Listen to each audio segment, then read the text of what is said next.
Sports presents Glasgow High School Scotties football. Fly around and make plays all day, man. It's a work day. Hit him on 3. 1, 2, 3.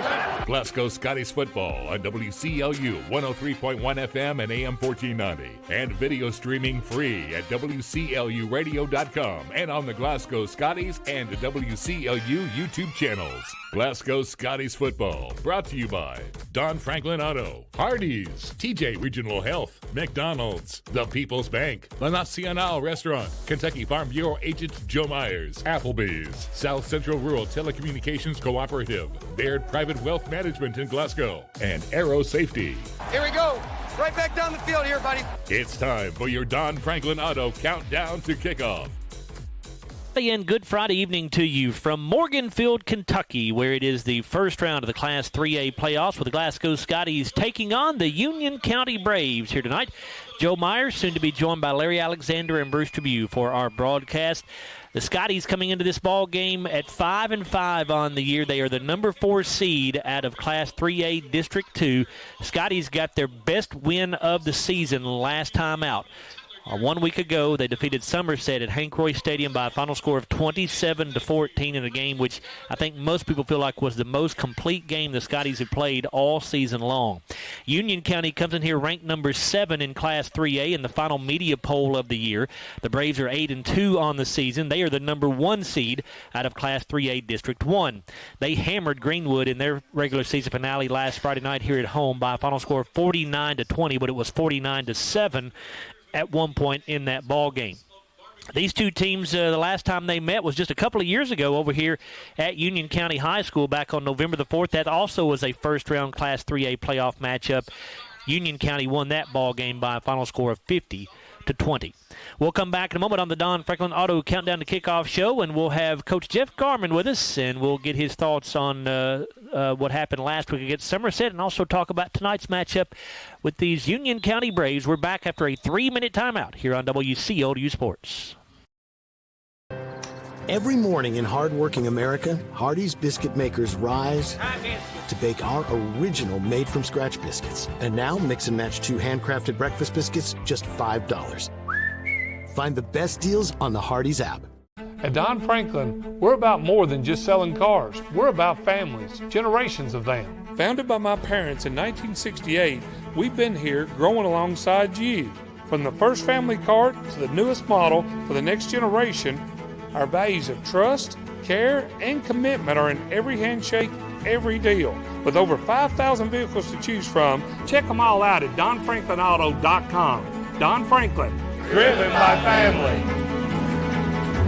Your Glasgow destination for the finest flavors of Mexico and more. Priced to keep you coming back again and again. Authentic and delectable. La Nacional International Market Deli and Taqueria. Real Mexican street-style tacos. Carne asada, picadas, ceviche, tripas, burritos, quesadillas, lengua, chorizo, tortas, and more. Always fresh. Made from scratch and delicious. La Nacional. Across from Hibbett Sports, Shane Drive, Glasgow. Have you injured yourself playing a sport or exercising? Sports medicine experts at TJ Regional Health are trained to get you back on the road to recovery, whether you're dealing with sprains, fractures, knee and shoulder injuries, or other common injuries. Our goal is to prevent illness and injury in active individuals of all ages and help prevent future problems to maximize your performance. Find out more at tjregionalhealth.org/rehab.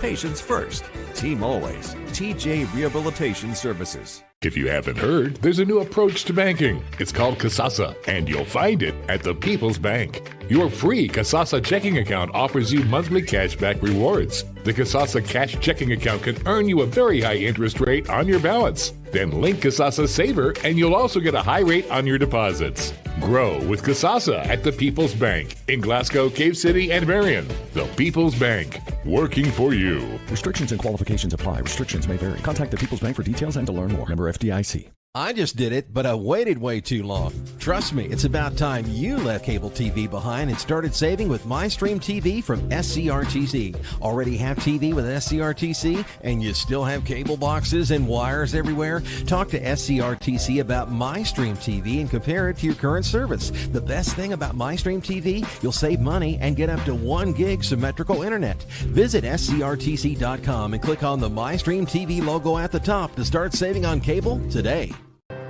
Every morning in hardworking America, Hardee's biscuit makers rise to bake our original made-from-scratch biscuits. And now, mix and match 2 handcrafted breakfast biscuits, just $5. Find the best deals on the Hardee's app.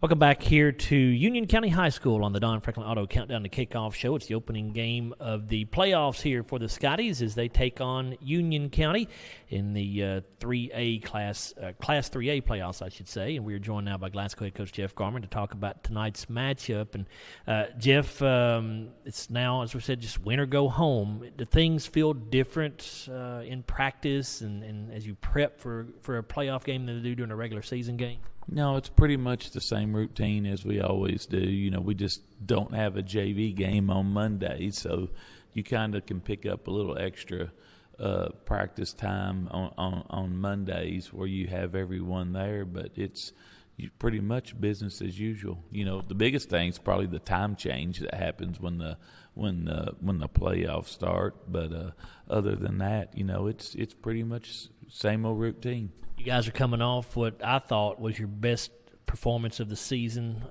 most complete offensive, defensive, special teams performance. Put it all together against Somerset.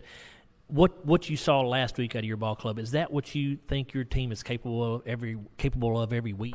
Well, they are when they make plays and when they don't turn the football over. I mean, we did a good job of cutting down on our turnovers and just gave ourselves opportunities to make plays, and didn't seem like there was as many self-inflicting wounds. We were able to make some big plays, and when I say that, it's plays of 20 yards or more. We had multiple plays in that way and took care of the football, and you know, it was a good team effort. I had seen this, you know, defensively we've played a lot better the last 4 or 5 games. Offensively, we still had struggled a little bit. Just the other night, we kind of put it all together at the same time, and it just goes to show, you know, that's what we're capable of, and I give our kids credit. In talking about the big plays, Jeff, I had you guys down with 7 plays of 15 yards or more, and that's kind of something that's been missing a little bit this season. What allowed you all to have that success against Somerset that you've not been able to do in the other games this year often? Well, I thought in our passing game we went more to looking where we had one-on-one matchups a lot more, and we were able to get out, scramble. He hit a big play on a scramble play. And then as the game moved on, we were able to run the ball a lot more effective after we were able to throw the ball some early in the game. And then there was just some really good plays. I mean, some jump balls where Jarek jumps up and catches balls. But, you know, we got out, we got ahead early, and that made a difference. Got some stops early, and, you know, we just played a complete game the other night, both sides of the ball. You mentioned Cam Bull. He had 119 yards rushing. I think it was just on 21 attempts, or actually on 19 carries, I see. To me, he looked maybe just a step quicker, or something looked a little different about the way Cam ran the ball to me, and maybe that was just me. What did you like the best about the way he ran it on Friday night? I liked that he took care of the football, and he didn't have any fumbles. And then, you know, Cameron's one of these runners when he starts getting a feel for things and confidence goes along, and he played really, really solid the other night. He played like a player that you can build an offense around, and he's going to perform at a high level. And you know, Somerset's a good football team, and you know, just give him credit. He played really, really well. A kid that we rarely talk about, Jeff, in our interviews is Jared Malagon, your kicker. He made field goals of 24 and 27 yards. He's also 23 out of 27 on point-after-touchdown attempts this season. He's really become a solid kicker for you guys, hasn't he? He really has, and he gets better each year that he's been kicking, and he's got a strong leg. We just hadn't had that many opportunities where we decided to kick field goals. We were usually going for touchdowns, and that's another advantage of being ahead in the game early, that you can, take points where you don't feel like you're behind, you need to catch up, and give him credit. He executed, kicked the ball through the uprights, and the team blocked well for him, got the ball on the tee. There's a lot of variables that happen for him to be able to kick the ball. But I thought he did a really good job on kickoffs the other night too, and I thought our kickoff team played really, really well. When you look at tonight's opponent, Jeff, the Union County Braves, when I watch them on film, the first thing that stands out to me is how physical of a ball club they are. Will this be about as physical of a team as you guys have faced this year? Probably will be from everything that I've heard and been told. It's hard to tell it on tape sometimes. You don't know the competition levels that everyone's playing because you don't know a lot about the other teams, but they're physical. They get off the ball. Their defensive linemen use their hands real well. They do a lot of different things on offense. It's built around number one, the Johnson kid, and I think he's got 29, 30 touchdowns rushing this year, so he's really good with his legs. You'll see him at running back some. You'll see him at the quarterback spot. They don't throw it a whole lot, but when they throw it, they're completing somewhere around 60% of their passes. So, and it's relatively safe throws.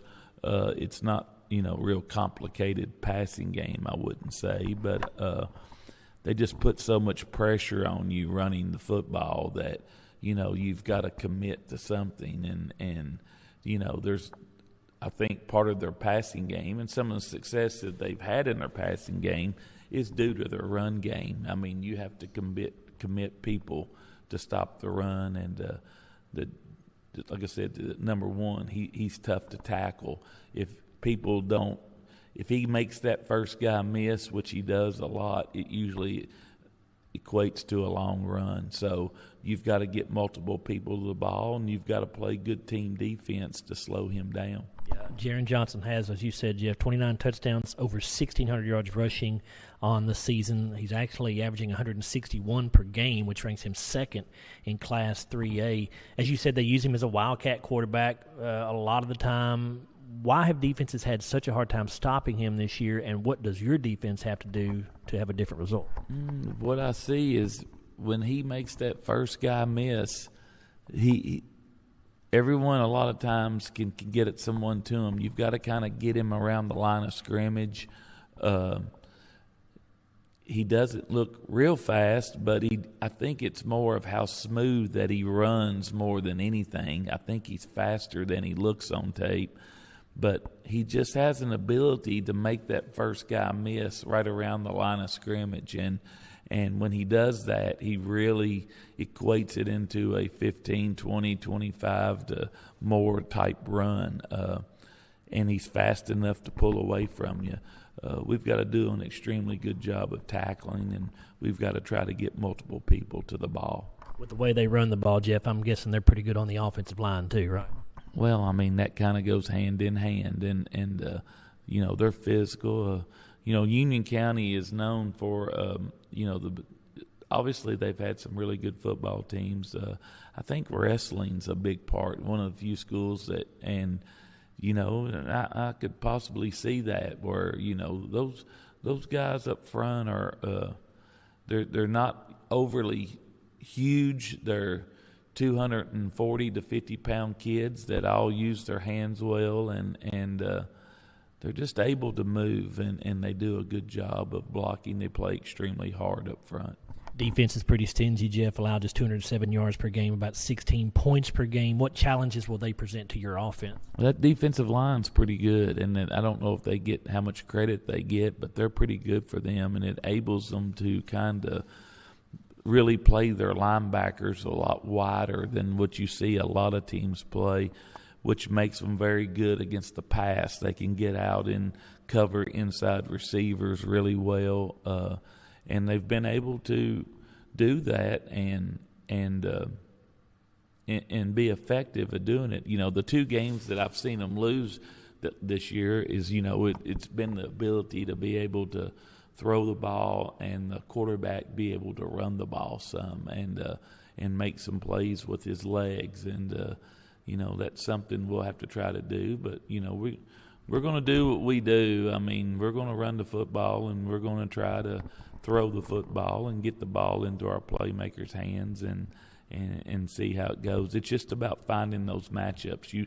You know, for me, I like to try to find where you've got one-on-one matchups and give our kids chances to make plays. And I thought we did that last week. It was one of the first times this year that I really felt like we looked at, no matter who it was, we looked at some one-on-one stuff and we threw it up and gave our kids chances to make plays, and they did. Are we pretty good shape from an injury standpoint going into this game tonight, Jeff? Everybody's healthy. Everybody's practiced this week, so we're in good shape on that front. Good luck to you, Jeff. Thank you. That's Scotty head coach Jeff Garmin, and when we come back on the Don Franklin Auto Countdown to Kickoff show, we'll be joined by Larry Alexander and Bruce Tribute. We'll also introduce you to the starting lineups for both ball clubs. We're back after this 3-minute timeout on WCLU Sports. I'm Dan Fouch, branch manager at Baird Private Wealth Management in Glasgow. Our office recognizes that football and retirement share more similarities than you might think. The head coach, that's you. You are the ultimate decision maker when it comes to your finances. A successful retirement happens with support of a financial advisor, and that's where the quarterback comes in. A quarterback and financial advisor both pay close attention to the details and make the correct adjustments so that goals can be met. Call our office and speak with a financial advisor who can help you execute the plays to win in retirement. They say that breakfast is the most important meal of the day. Well, they are correct. Roll into a good morning with our warm toasted bagels. It's breakfast worth waking up for. Ba-da-ba-ba-ba.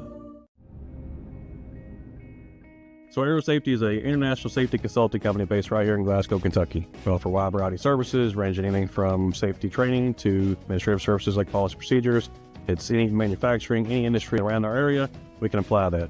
And we can also make everything site-specific to the customer. So we make sure we're incorporating the company's policies, procedures, applicable hazards, equipment, things like that it's make it more relevant and engaging for the customer.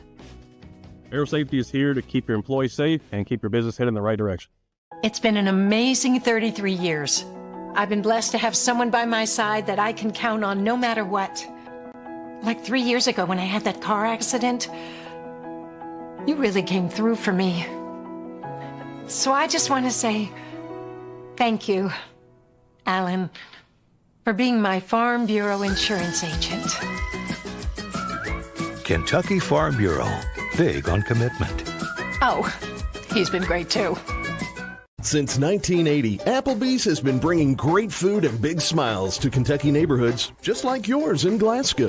Their extensive menu of delicious comfort foods has something for everyone to love. And Applebee's loves to support the community and cheer on the Glasgow Scotties. Remember to stop by Applebee's on any Scotties game night in your Scotties attire and get 10% off your meal and non-alcoholic beverages. Eating good in the neighborhood at Applebee's, just off Happy Valley Road across from Walmart. Our dental health plays a vital role in our overall health. Practicing good dental hygiene is especially important for children. When was your child's last checkup? Riley Dental Group is invested in making sure you and your family have the healthiest smile possible. They understand a dental visit may prompt anxiety or nervousness, but Dr. Riley and his team offer a variety of solutions, including a comforting and friendly visit from Bennett, their therapy dog. Call Riley Dental Group for an appointment, 651-5939. They say that breakfast is the most important meal of the day. Well, they are correct. Roll into a good morning with our warm toasted bagels. It's breakfast worth waking up for. Ba-da-ba-ba-ba.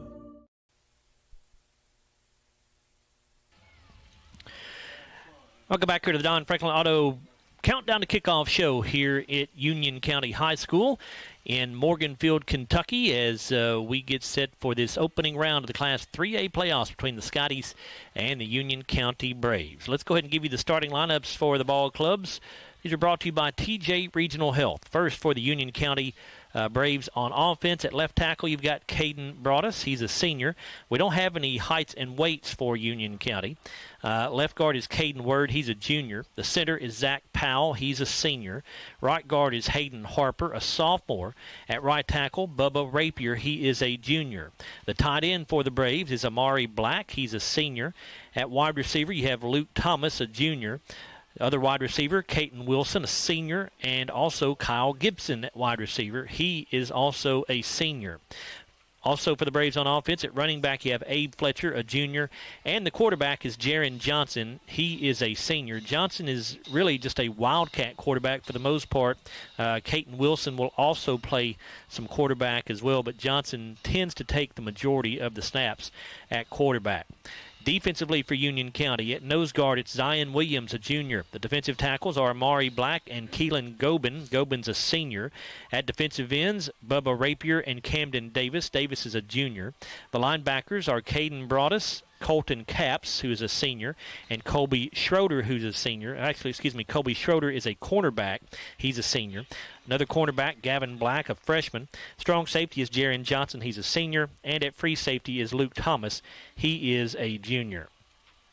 Head coach for Union County in his 9th season is Derek Johns with a career record here of 73 wins and 31 losses. For the Scotties on offense, again, their lineup brought to you by TJ Regional Health as well. At left tackle for Glasgow is Jordan Huffman. He's a 6', 270 sophomore. Left guard is Justice Payton, a 5'7", 220 senior. At center, Javion Twyman, a 5'10", 225 junior. The right guard is Parker McGowan, a 6'2", 344 senior. Right tackle, Kievan Massey, a 6'1", 241 junior. The tight end, Grayson Bartley, a 6', 160 junior. The wideouts are Jalen Bradley, a 5'10", 140 sophomore. Jarek Martin, a 6'5", 185 junior. And Kanan Allen, a 5'10", 180 junior. Tailback Cam Bull, a 6', 167 junior. And the quarterback Hudson Gum, a 6'1", 170 junior. Defensively for the Scotties, at nose guard is Justice Payton. The defensive tackles are Kievan Massey and Xander Contreras. Contreras, a 6'2", 215 junior. The linebackers for the Scotties, Trey Smith, a 5'10", 156 junior. Max Lee, a 6'1", 201 senior.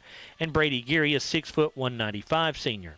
The cornerbacks for the Scotties are Jalen Bradley and Jarek Martin. At left safety for Glasgow, Ryder Heller, a 5'11", 180 sophomore. The middle safety is Kellen Stone, a 5'11", 160 senior. And at right safety is Kanan Allen. Head coach for the Scotties is Jeff Garmin. Jeff is in his 10th season here with the Scotties. He has an overall record of 84 wins and 35 losses.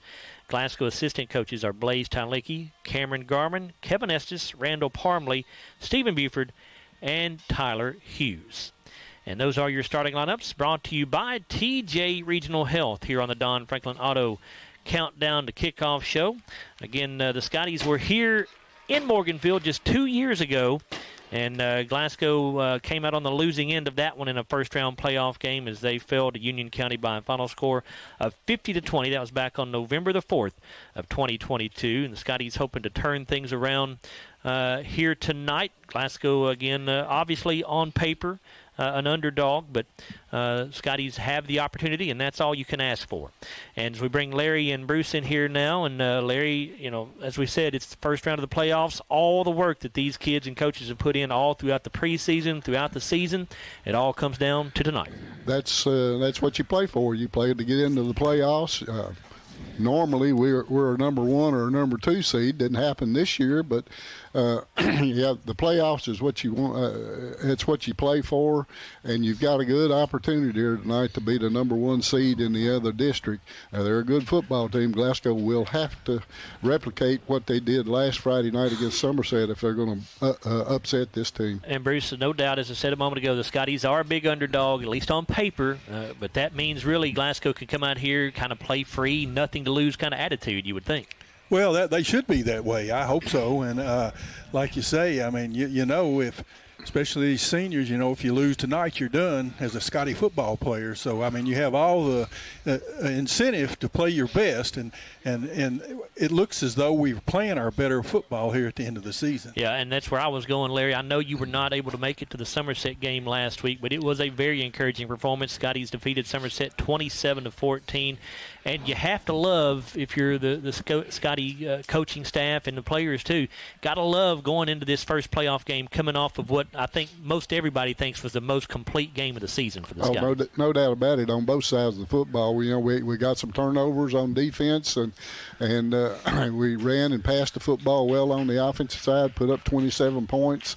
And we haven't done that a lot this year. Anytime we've scored 21 points or more, it's been, we've won the football game. So tonight we have to be very good on the offense, take advantage of all our opportunities, and defensively, of course, we're going to have to stop their rushing attack, which is very, very good. Very something the Scotties did last week that they have not done a lot of this week on offense. Big plays. They had 7 plays that were 15 yards or more. Those explosive plays is what a lot of people refer to them to. So hopefully what they saw in that game against Somerset, who is a good football team, by the way, hopefully the Scotties can take something from that, maybe get another kind of night like that where they can scatter in some of those big plays. Well, and several of those were in the passing game. And, we started the season, and I know the competition wasn't anything like we've seen in the district in the season, but Hudson was throwing the ball very well. And the last couple games, I thought he's gotten back in rhythm, and he threw the ball well the other night. And we've got 2 or 3 players that Jarek Martin, Jalen Bradley, anytime they touch the football, they can score. And I'm sorry, Bruce. No, are you done? No, it's Larry, I was going to say, you were talking about, or you heard Coach Garmin talking about in that pregame interview that what he liked about it is the Scotties were able to find some one-on-one matchups last week against Somerset, and that's what they did. They found those one-on-one matchups in the passing game. They trusted their athletes to go make plays, and they were able to do it. Well, that's what you want to do. If you dial up that play, you want it to work, and last week it did. I hope it does again here tonight. That. I don't know what kind of defense this Union County team has, but I'm sure Glasgow will try to throw the football a lot tonight. It was the best game in a while since early in the season for Campbell. He had 19 carries for 119 yards, so hopefully that will carry over as well. We'll go ahead and take our final timeout here as we wrap up the Don Franklin Auto Countdown to Kickoff show. We'll come back in a moment and be just about set for kickoff. We're back after a 3-minute timeout here on WCLU Sports.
Welcome back here to Union County High School in Morganfield, opening round of the Class 3A playoffs.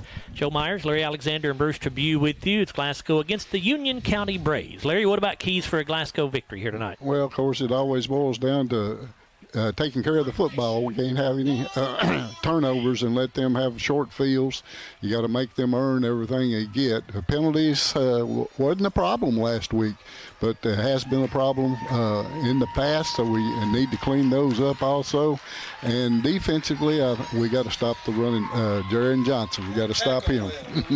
What about the series record, Larry? Well, this is only the second meeting between these two teams. The series stands 1-0 in favor of Union County.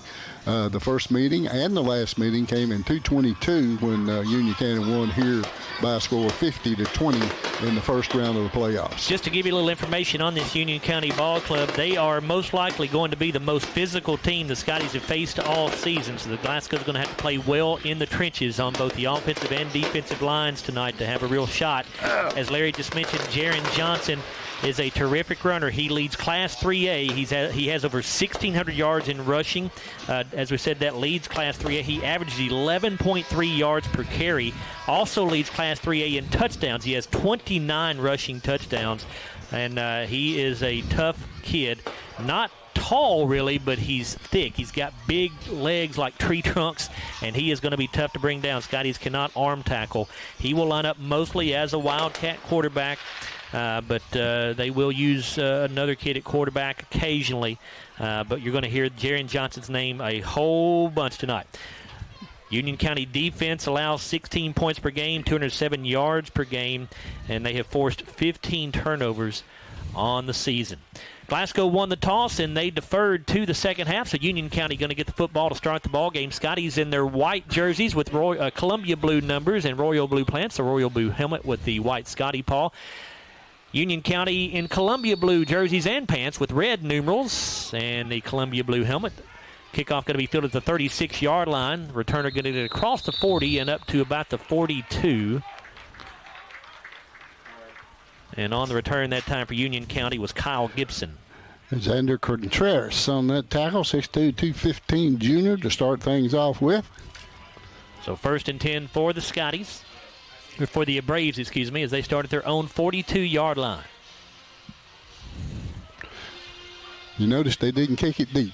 They did not. Because Johnson was back there waiting for it. Johnson will set up as the quarterback in shotgun formation. Again, he'll line up in that quarterback spot as a Wildcat most of the night. 3 receivers to the left side, a single wide out to the near side. Here comes one man in motion. And he's going to actually set up under center as the quarterback. That's Wilson. And he'll hand it off to the second man through. That's Abe Fletcher on the carry, and the Scotties stuff him for a short gain. Yeah, it looks like Max Lee in on there for his first tackle, 6'1", 201 senior. That was a different look than Union County showed against Greenwood at all last week. I watched that game, and we never saw that. Yeah, since the quarterback, they came out from a slot position and came up and under center. So now Johnson will line up as the quarterback with a back on either side of him. A wide out each way as well. 4-man front for the Scotties.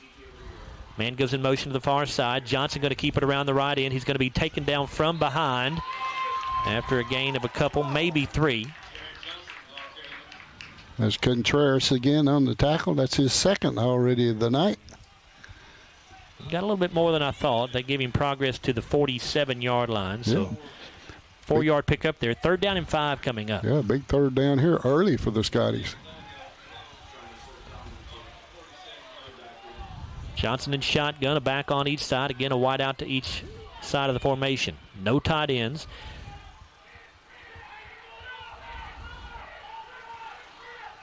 Johnson will pitch this forward to the man in motion on a jet sweep around the left side. He's got the first down. He's got the 40. He's got the 30, the 20, 15, 10, and he'll be dragged down before he gets to the 5-yard line out of bounds. That's Kellen Stone. He makes the tackle. They're going to mark him out at the 8-yard line. It'll be 1st and goal for Union County. Yeah, just simple, quick pitch to the left there, and he got the corner on us, and he split 2 defenders about 10 yards down the field, and then Kellen Stone did a good job just to catch him.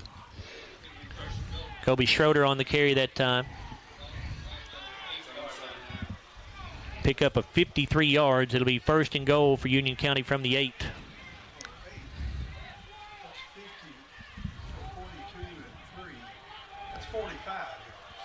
Making a 45-yard gain, excuse me.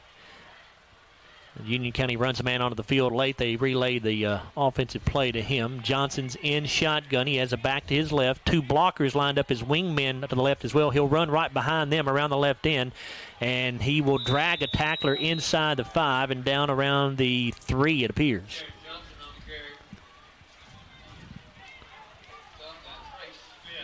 Looks like Trey Smith in there on that tackle. That's his first of the night, 5'10", 156 junior.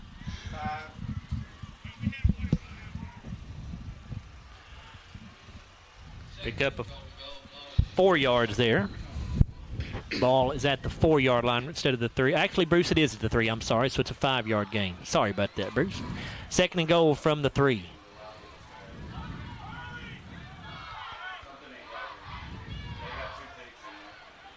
Johnson in shotgun, 2 wingbacks lined up on the left side, and a timeout going to be called by Union County. So we'll take our first timeout of the night as well. 9 minutes and 39 seconds to go in this opening quarter. We are scoreless, but Union County has its second and goal. We're back after a 1-minute timeout on WCLU Sports. I just did it, but I waited way too long. Trust me, it's about time you left cable TV behind and started saving with MyStream TV from SCRTC. Already have TV with SCRTC and you still have cable boxes and wires everywhere? Talk to SCRTC about MyStream TV and compare it to your current service. The best thing about MyStream TV, you'll save money and get up to 1 gig symmetrical internet. Visit SCRTC.com and click on the MyStream TV logo at the top to start saving on cable today.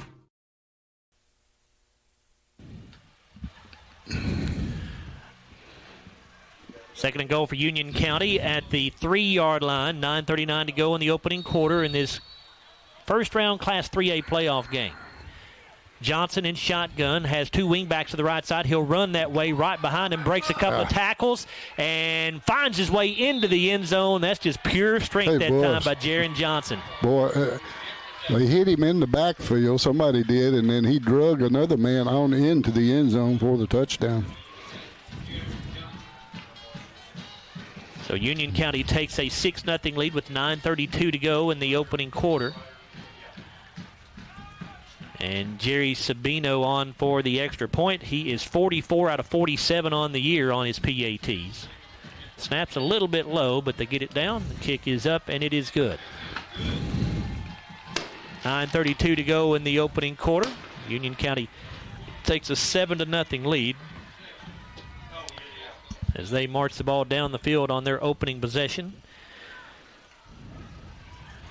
It is a 5-play drive that took 2 minutes and 28 seconds, covered a total of 58 yards, and Jaron Johnson scores his 30th rushing touchdown of the season on a 3-yard run here. The extra point good for Jerry Sabino, 7-0 Union County. Well, you can tell how strong he is. he broke a tackle. I think it was... who was it? I think it's Ryder Heller that hit him in the backfield. Got to him first, hit him around the knees, and then rolled off of him, and he just kept going and then drug another man to the end zone.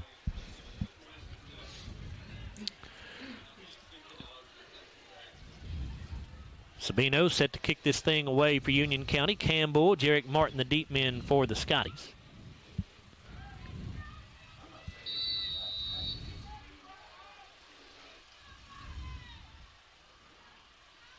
And it's a high, short kick. Better come up and field it. And the Scotties were lazy to try to go get that football. And Union County has it. Number 8 is the man that got the football. Luke Thomas. Scotties made very little effort to grab that football in the air. It's almost like they didn't realize it was a free ball. And Union County will have it. So that is a disastrous start here for Glasgow now. Glasgow could have easily gotten to it, but the player that was closest to it didn't seem to realize it was a free ball. What yard line are we on? Union County will take it to the 34-yard line in Glasgow territory.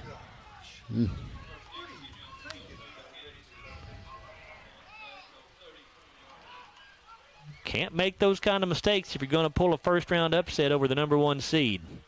Jaron Johnson in shotgun. Going to give this off to Abe Fletcher around the left side. He's going to get hit and dropped.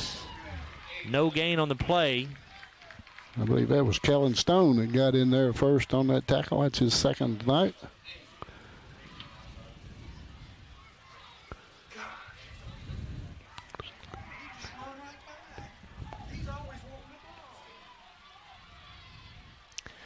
So no gain on the play. Or actually, well, that's no gain on the play. They gave him a yard on the scoreboard, but that's incorrect. The down marker has not moved, so it'll be 2nd down and 10.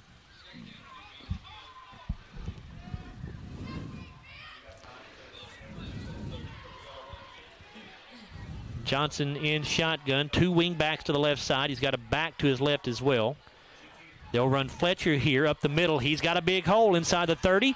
20, breaks to the outside, 15, 10, 5, and he'll be dragged down inside the 5-yard line by Cullen Stone, but it's again 1st and goal for Union County. Yeah, just simple straight handoff off a right tackle, and he cut to the outside, then juked a couple of guys, and then got to the outside a little bit more, and Cullen Stone had to make the touchdown-saving tackle. 1st and goal for the Braves at the 4-yard line. 8:27 to go in the opening quarter. They already lead 7-0.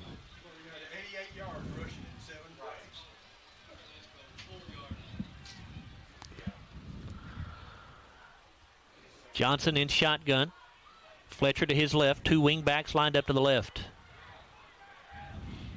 And they're running that way right behind those wing backs. Johnson trying to get to the outside. Now a hole opens up. He cuts back inside, and he's into the end zone. Touchdown, Union County. Yeah, he had 4 blockers out there to the left, and all he had to do was just run right behind them and then pick his little hole to get into the end zone, and that's what he did. And Union County leads 13-0, and we've not played 4 minutes of this ball game yet. 8:01 to go.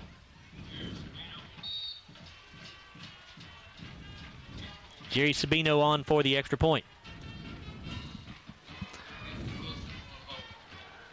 Kick is up, and the kick is good. So Union County has 14 points on the board before the Scottie offense ever takes the field. Plenty of time, obviously, for the Scotties to recover from that, but just a really poor start. Very poor start. It's I was surprised from the opening coin toss that we didn't take the football first, but they decided not to, and now we're down 14-0. 3-play drive, took 1:31 seconds. It was a very short field. It only had to go 34 yards because the Scotties just had a mental mistake there on the kickoff, and it is a 4-yard touchdown run for Jaron Johnson. Sabino adds the extra point. 14-0 Union County. 8:01 to go in the opening quarter. Well, if we don't get something done on offense, he's going to score $1 million on us tonight. A lot of pressure on the offense at this point, down 14-0. Again, they haven't even seen the field yet. Yeah, the Scotties have not been a good, come from behind team all year. Sabino approaches. Angles his kick over to the left side, short and out of bounds. So Glasgow will get the football either at the 35 or where it went out of bounds. Let's see where they're going to mark it out. Looks like they're marking it out at the 38, I believe. They're going to say the 40.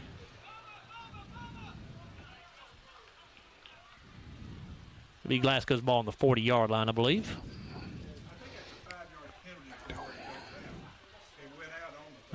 Actually, the 42. So, yeah, 5-yard penalty from where it went out of bounds. They must have marked it out at the 37. So, Scotties do get good field position here. Got to do something with it. 1st and 10, Glasgow at their own 42. Quarterback cuts and gums, sets up in shotgun. He has Bull to his left, trips to the right side, a single wide out to the near side. Gum fakes to Bull, keeps it himself, trying to go up the middle with it. Nothing. Going to lose a yard or so. Well, it's going to be hard to pick up these numbers. That's number 2, I think, made the tackle. That is Colton Capps, his first tackle of the night. Don't have any weights and heights on these guys. So he's a senior. Yep. My biggest pet peeve as a broadcaster is a dark number on a dark jersey. Yeah. And that's what we've got here tonight for Union County. if you didn't have binoculars, there's no way you could see it. No possible way. It's not a dark number on a dark jersey. It's a light number on a light jersey. Gum in shotgun, Bull to his left. The 3 receivers wide to the left this time, a single wide out right. 2nd down and 11. Hudson to throw. Looking to the right side, and miscommunication there between he and Jalen Bradley as Hudson overthrew that by a long way, and I think he felt like Jalen was going to continue the pattern down the sideline, and Jalen broke it off and ran a deep slant. That's exactly what happened. I think he thought he was going out. He turned in. So 3rd down and 11, 7:08 to go in the opening quarter. Scotty's trailing 14-0.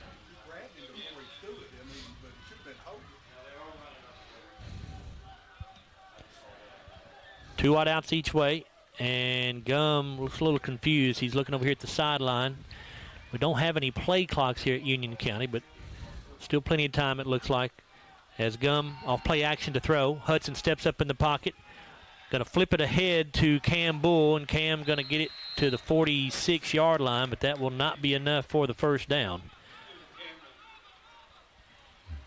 It'll be 4th down and about 6 here for the Scotties, and as of now, the offense, nope, here comes the punt unit. I still can't pick up that number. He hadn't turned around where I could see it.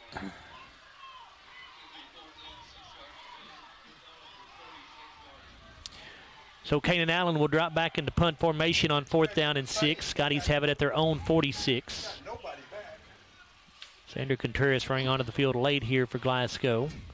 Union County does not have anybody deep. They're guarding against the fake. Snap goes through, but a flag is down, and it's a false start on the Scotties. Make it 4th and 11 as that'll back them up to the 41. They're going to drop somebody back now. Gosh, guys. That's a long bus ride and 2 hours sitting around here. Now there is a deep man back for Union County. That's Luke Thomas. Snap is good. Allen gets the punt away. It will bounce at the 29 and take a little bit of a Glasgow roll. It will be down at the 26.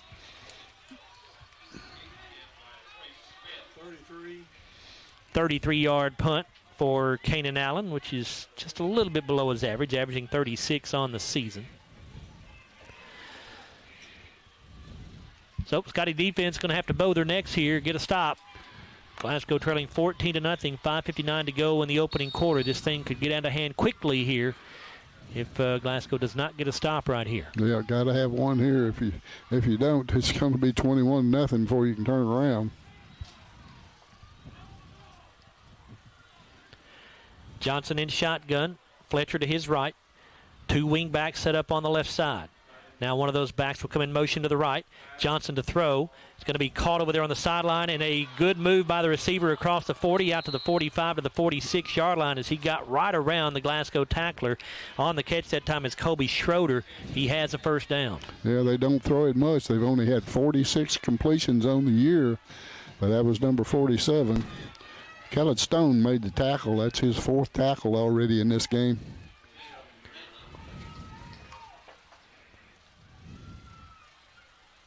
Pick up 20 yards there. 1st and 10, Union County at their own 46. 5.5 to go in the first quarter.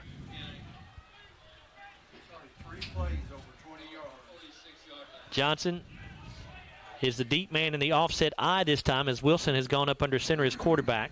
He's going to give to Johnson. He'll take it up the middle. He's got the 50, the 45, still on his feet. Scotties cannot get this kid down. He's still on his feet as he breaks 3 or 4 tackles. Now 4 guys trying to bring him down and finally do, down around the 16-yard line. Wow. I mean, he just ran right through just about the whole Glasgow team that time. Max Lee is the man that finally got him down for his 2nd tackle, but that's a strong young man right there. That's a 30-yard pickup, and already Union County has 4 plays of 20-plus yards. We've still got 4:53 to go in the first quarter. 14-0, Braves already on top and threatening once again. Again, Wilson is under center this time as the quarterback. Johnson's the deep man in the eye. Here comes a man in motion to the near side. They give this off to the fullback, who's Amari Black, and he will take it off left guard. Scotties can't get him down either. He's carrying tacklers down inside the 10 and down around the 6, I believe. Let's see, maybe closer to the 5. And now a flag comes out very late, and this may be something on the Scotty sideline, maybe a sideline warning. I'm not sure.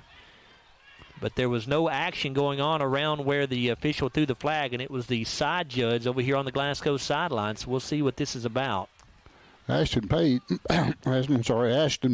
made that tackle, by the way.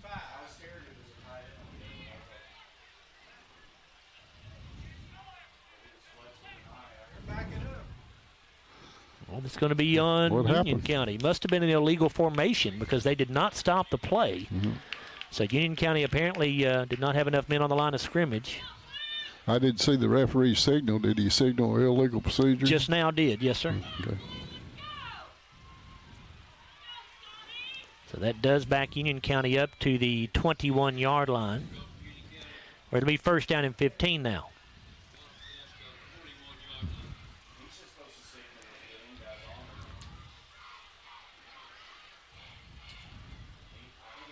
The officials are discussing something here. That's what the delay is.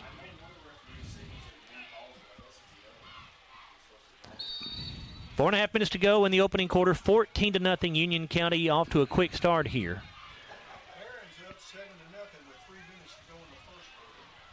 They have first down and 15 coming.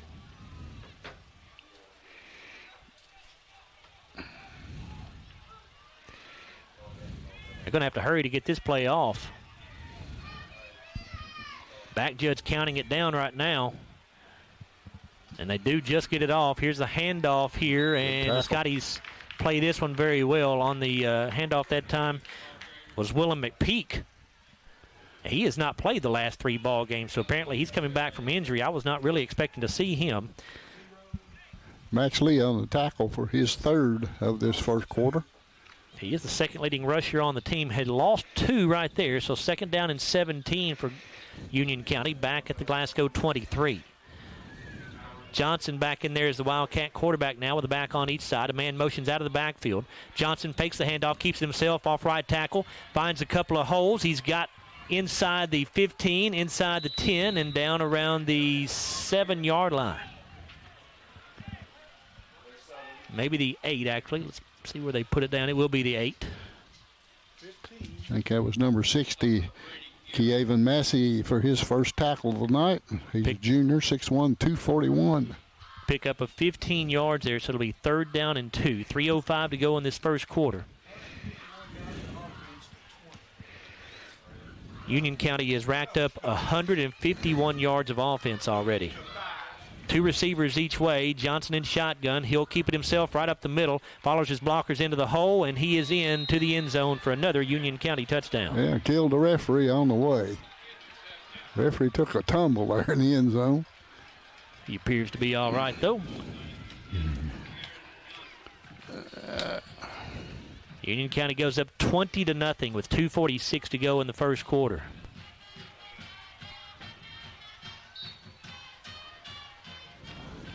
Sabino on for the PAT. Already 2 of 2 tonight.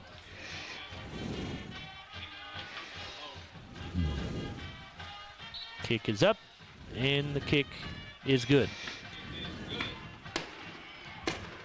2:46 left in the opening quarter here. Opening round of the Class 3A playoffs, and the Scotties find themselves down 21-0. Glasgow offense has run 3 plays. Went 3 and out on their only appearance on the field. Union County has outgained the Scotties about 155 yards to 5 total. Yeah. 151 to 5, Bruce says. Bowling Green leading Madisonville North Hopkins 7-0 late in the first quarter there. Barron County on top of Henderson County 7-0 with a little over 3 minutes left in the first quarter.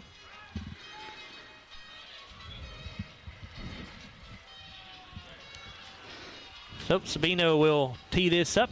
Martin and Bull deep for the Scotties, but Union County has not kicked one deep yet.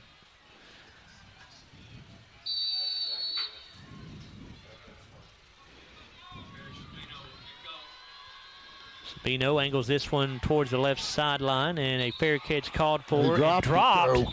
But the Scotties able to get back on it. They did the right thing by calling for a fair catch, but I think it was Ryder Heller that just dropped the football. Jeremiah Moore wound up with the football on the recovery. So Glasgow will take it first down and 10 at their own 33. Desperately in need of points, trailing 21-0, 2:46 to go. We're still just in the first quarter. Brady Geary in at fullback, Cam Bull the tailback in an I formation. Two tight ends. Jarek Martin is the lone wide out here to the near side. Gum under center. Here's a give to Bull. Trying to go up the middle with it. Nothing. Met in the backfield and dropped. They may give him a yard. Looks like they are going to give him a yard to the 34. Looks like Jaron Johnson is the one that made the tackle. It's hard to see through this double pane glass, and jerseys like they are too. Second down, 9 Scotties. Jarek Martin goes wide to the right, backs in the I formation again. Two tight ends, Gum under center. Hudson will give this off to Bull. Cam dancing around, finds a hole. Here he's across the 40, 45, 50, 45, 40, 35, and he'll be dragged down out of bounds at the 31-yard line in Union County territory. So a ray of light there for the Scottie offense. It looked like a horse collar tackle by Luke Thomas. He's the man who made it, but he looked like he got him right inside those shoulder pads. Pickup of 35 yards there for Cam Bull. It is a Baird Private Wealth Management first down for the Scotties.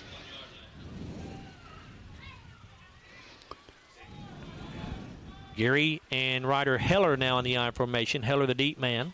Martin wide to the left. Gum off play action to throw. Looking for Jarek Martin into the end zone or into the sideline. It's caught. Did he stay in bounds? He did not. They say did not get a foot down. He was down inside the 10. Caught it around the 8, but did not get a foot down. So it'll be second down and 10.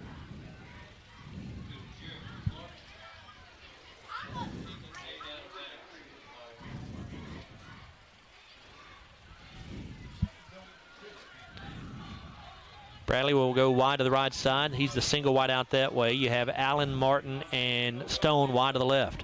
Gum to throw on second and 10. Steps up. He's under pressure. Hudson going to run with it now. He slides and is hit as he slides at the 28-yard line. Yeah, number 10 is the man that hit him, Captain Wilson. That's his first tackle.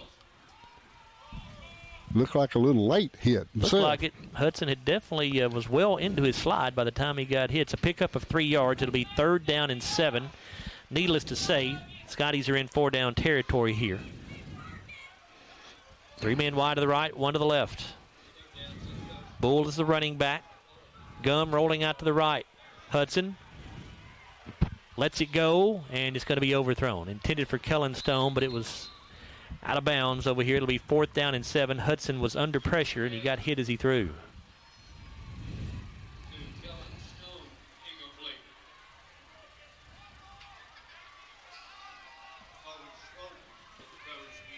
Marion County leads Henderson County by a score of 7-0 after 1 quarter of play. Holy Cross leads Caverna 7-0 after 1 quarter of play. It's Monroe County 14, Shawnee nothing at the end of the first quarter. On 4th and 7, Hudson Gum to throw. Looking to the left side, the pass is incomplete. Intended for Jarek Martin. Jarek had it in his hands and couldn't tell if Jarek just dropped it or if they were able to knock it away from him, but either way, it's an incomplete pass. There was a defender right there with Jarek. Yeah, I think they knocked it away. So Glasgow will turn the ball over on downs, trailing 21-0 with 43 seconds to go in what has been a rough first quarter for Glasgow.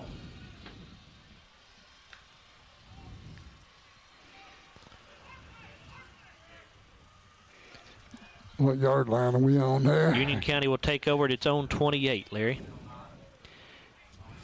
Wilson under center is quarterback. Johnson is the deep man in the offset eye. And they have a broken play here. Wilson going to keep it around the left end, and he's going to go down for a loss. Big loss, actually. Oh, no, it's not as big of a loss as I thought.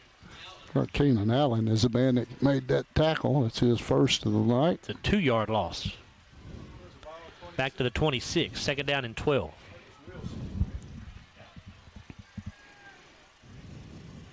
Wilson wanted to give that ball off to Johnson, but there was a problem there on who was supposed to be where. Johnson was too wide to take the handoff, so I don't know if he went too wide or if Wilson was not in the right spot to hand it to him. Either way, that's the end of the first quarter of play.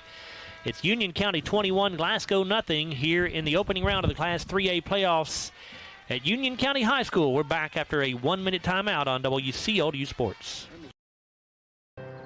Every morning in hardworking America, Hardee's biscuit makers rise to bake our original made-from-scratch biscuits. And now, mix and match 2 handcrafted breakfast biscuits, just $5. Find the best deals on the Hardee's app.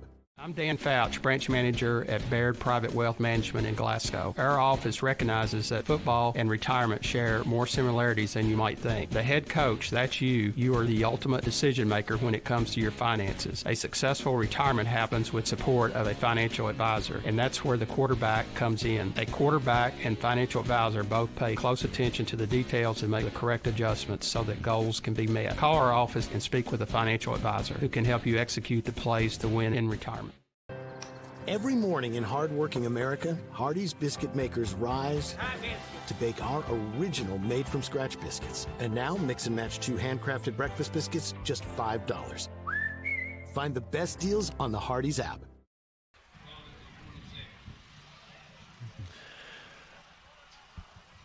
Second down 12 for Union County at their own 26-yard line here. Wilson off play action wants to throw. Rolling out to the right side. His pass is going to be caught at the 30, and the receiver's knee went down at the 31-yard line, so he will be ruled down right there. And that on the catch is, I believe, Amari Black, but a flag is down in the backfield. I think it's holding, I think.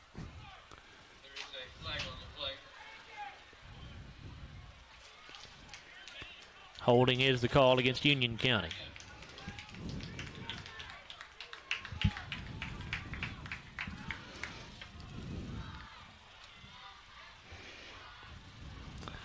Penalty will move the ball back to the 16-yard line. Second down and 22.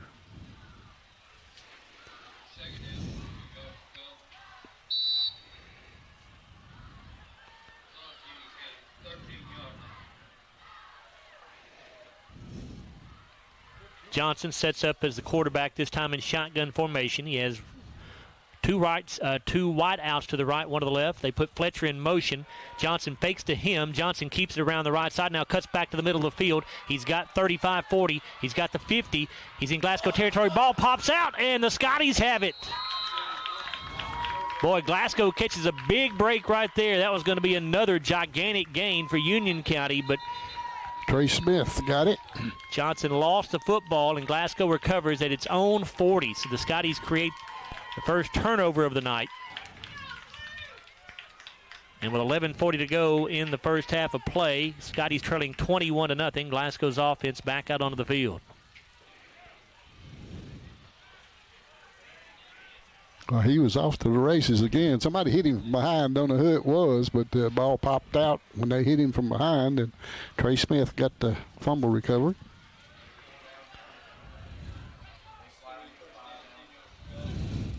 Brady Geary, the fullback. Campbell, the tailback in the I formation. Jarek Martin, the lone wide out to the left side. Scotties have 2 tight ends.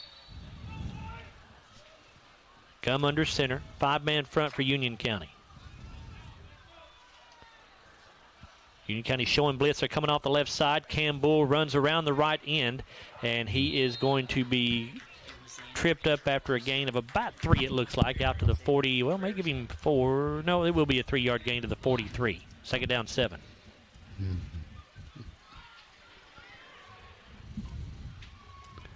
Number 10 on that tackle, that was Wilson, Caden Wilson, his second of the night.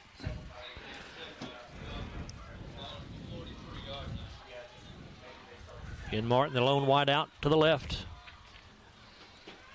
Geary and Bull in the I formation. Gum gives to Bull, goes left side, and not much this time. Got a couple, I think. Well, they may give him another 3 yards. Actually, they do give him 3 to the 46-yard line, so it'll be 3rd down and 4. And number 0, I believe, is the man that got the tackle. That's McPeak. Willem McPeak, his first tackle of the night. Stats through that first quarter, Glasgow with just 1 first down, 6 for Union County. Scotties 38 yards rushing, 6 passing, a total of 44. Union County 129 rushing, 20 passing, a total of 149. 3 receivers to the left, 1 to the right here. The Scotties go spread this time on 3rd and 4. Hudson Gum fakes the handoff, keeps it himself, and he's going to fight his way across midfield and pick up Glasgow's 2nd first down of the night.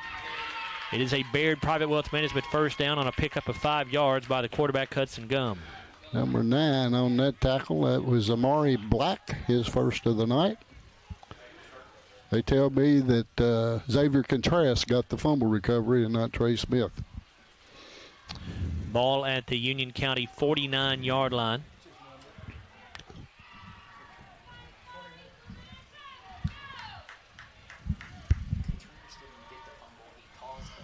Oh, I'm sorry. Contreras calls the fumble. He calls the fumble. Smith did recover. Smith did recover it. So wide out to the left side, backs in the I formation once again. Gum under center on 1st down and 10. Off play action, rolling right, he'll throw. Pass is tipped and knocked down by one of the defenders. The intended target that time was Brady Geary, the fullback, out in the flat. It'll be 2nd down 10. Nelson County leading Allen County Scottsville 14-13 after 1 quarter of play there.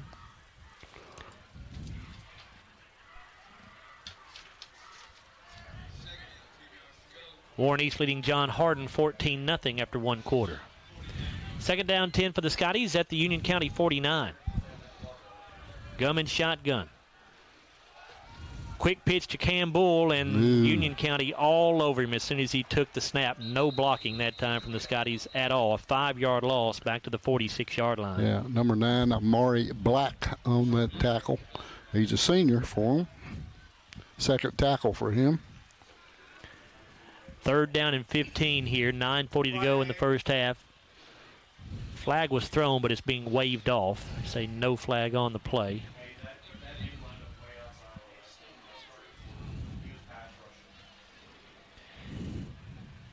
It is Webb DuBois leading Metcalfe County 8-6 at the end of the first quarter of play. Hancock County over Franklin Simpson 7-0 at the end of the first quarter of play.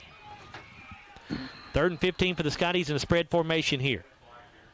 And Glasgow moved early. I thought, oh, no flag. Hudson Gum throwing over the middle, looking for Callington. It's caught for the first down inside the 35, down around the 33-yard line. It's a Baird Private Wealth Management first down. Something looked odd about that. I thought somebody moved early for the Scotties, but apparently not.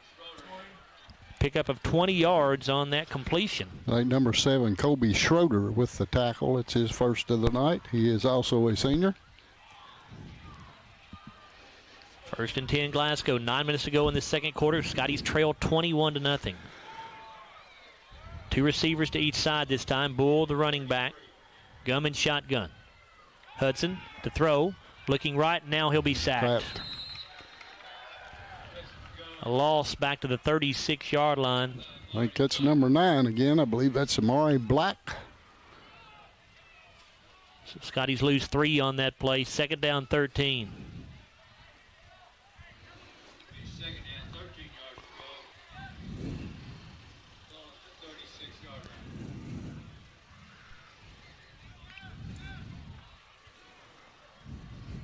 Glasgow will send 2 wideouts each way once again. Bull will set up to the left of Gum. 4-man front for Union County. Gum wants to throw. Running around, rolling out to the left side. Now lets it go to avoid the sack. Just throws it away out of bounds. There's nobody there. That's going to be intentional grounding. Well, maybe not. They threw a flag on it, but they're going to pick it up. He is outside the pocket, and the ball got past the line of scrimmage. And as long as that's the case in high school football these days, it is not intentional grounding. So I think they are picking the flag up. Mm-hmm. Well, he was clearly over almost to the sidelines. I don't know why the guy threw the flag to start with. They just changed that rule in high school a couple of years ago to where you could throw it away, and they do wave the flag off.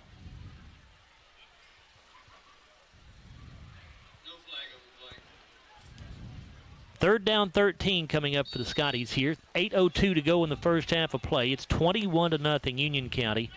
A disastrous first quarter for the Scotties.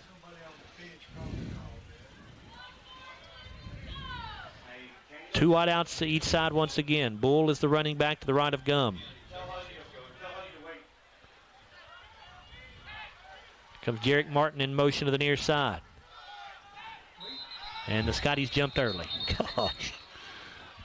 False start on one of the wideouts. Make it 3rd and 18.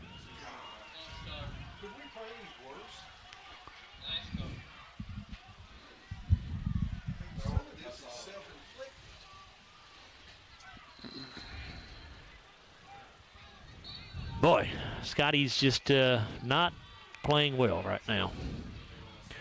7:56 to go in the half. 21-0 lead for Union County.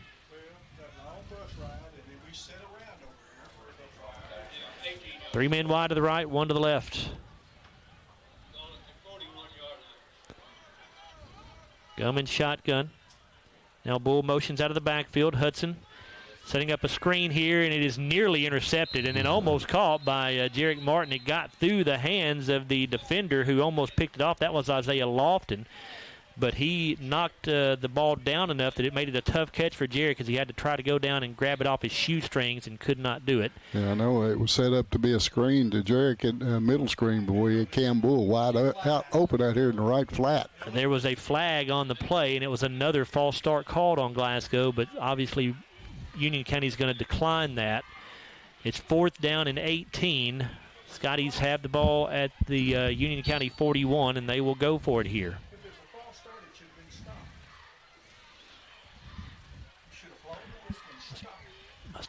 Must have been illegal formation instead of a false start. Those are the same indications because they did not stop the play. So, yeah, it must have been illegal formation on Glasgow. Two wideouts each way. Union County coming on a blitz. Scotties pick it up initially. Gum lets the pass go down the left sideline. It is going to be incomplete. Intended for Jalen Bradley, but he was double covered. And it'll be a turnover on downs for the Scotties. Union County takes it at their own 41-yard line with 7:24 to go in the first half. The Braves already on top by a score of 21-0. Not looking good for the Scotties so far. They just can't get anything going on the offensive end. They've one really good play with Cam Bull running the ball, but so far that's been about it. This Union County team is pretty quick, and they've got some pretty good, they don't have a lot of size, but they're real strong.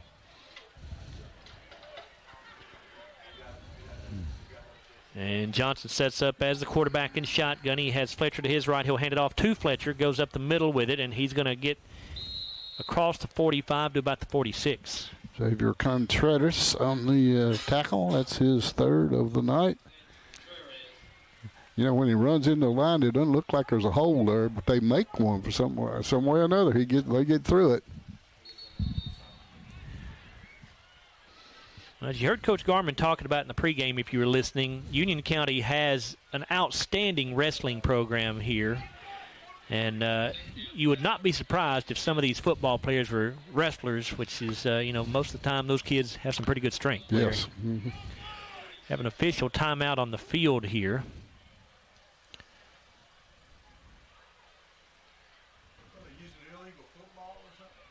As the officials go over to the Union County sideline, I'm not sure what we're doing here. He took the ball and laid it down on the sidelines. I don't know. Had to change the balls out for some reason, but now there's another delay. I'm not sure if maybe one of the officials might have some sort of cut on his finger or something. It looks like they're looking at him over there on the sideline.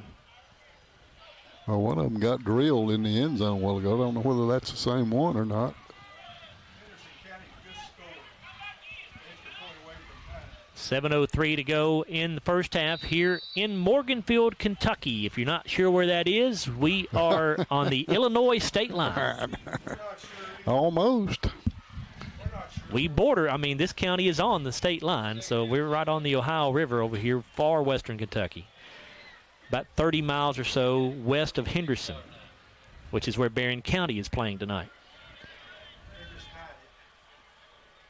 Johnson in Wildcat formation here. He'll take the snap, go right with it. He's got another big hole, 40, 35, and he's going to be taken down before he can get to the 30 at the 31-yard line. Well, he's got some scoots, too. He does. can move. 23-yard pickup there. I think Max Lee is on that tackle. That's his fourth. We told you Johnson averages 11.3 yards per carry. Well, he's surpassing that tonight. 124 yards on just 7 attempts. A wide out each way. Johnson in shotgun. He's got a back to his right. They'll hand it off there to him. And a short gain here, maybe a yard up the middle for Willem McPeak. Kiavon Massey on the tackle. It's his second of the night. Second down and 9.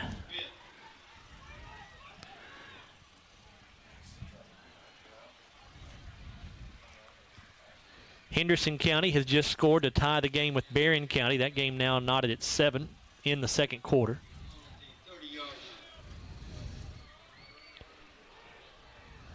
Johnson in shotgun, a back to his right, 2 wingbacks to the right as well. They'll run to the right, and the Scotties going to meet Massey. Johnson in the backfield and drop him. Kevion Massey again. And Ryder Heller both in there on that tackle. Great job by Massey to get into the backfield as he beat his man badly and was there waiting on Johnson. Johnson tried to juke him, but Kiavon held on. Yeah, I mispronounce his name every time. Kiavon. I want to say the other way.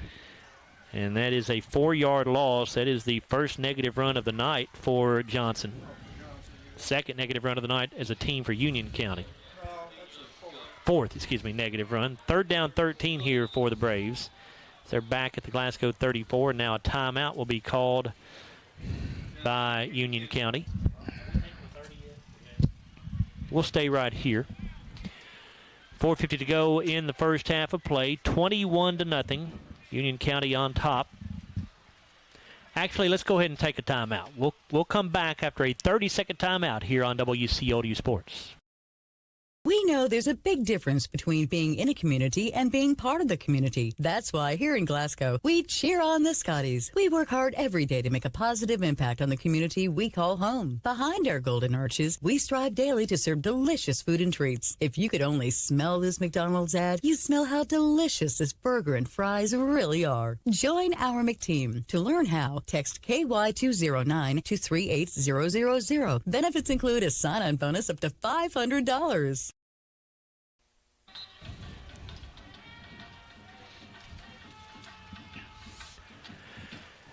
Joe Myers, Larry Alexander, Bruce Tribune back here with you. That timeout, by the way, brought to you by Applebee's tonight only. If you wear your Scotties attire to Applebee's, you'll get 10% off your meal and non-alcoholic beverages. So go eat good in the neighborhood by wearing your Scotties attire over there tonight at Applebee's in Glasgow.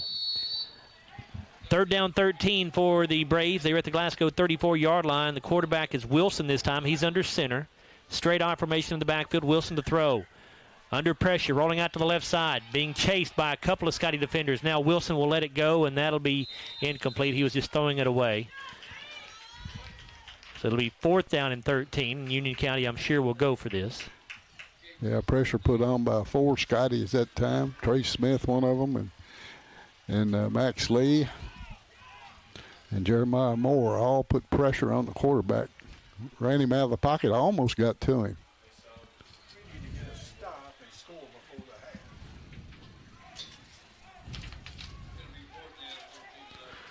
4th and 13 for Union County at the Glasgow 34.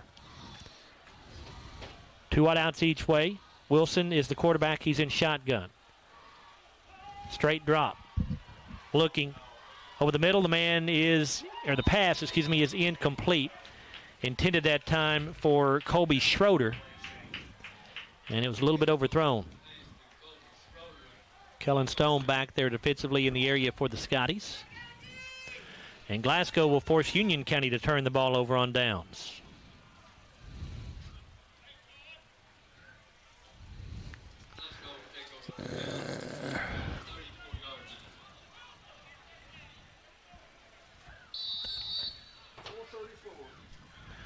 Four minutes and 34 seconds to go in the first half. Scotties trail 21-0. They take it at their own 34. Gum and shotgun with a back on each side. Martin wide to the left. Gum gives to Bull. Cam starts up the middle. Now bounces to the left. He's got good yardage across the 40, out across the 45 to the 46. And a Baird Private Wealth Management first down for the Scotties. Yeah, good hard run that time by Cam right off the left tackle. Trying to pick up the guy's number that tackled him. I believe it's number 1. Jaron Johnson. That's his second.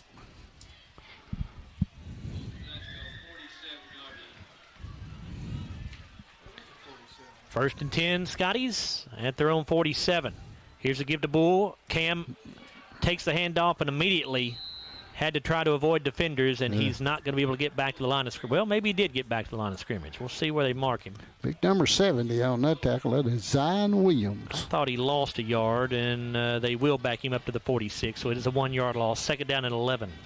Yeah, they were in the backfield just about the time he got the football, and he had to sidestep him to get away from him just a little bit.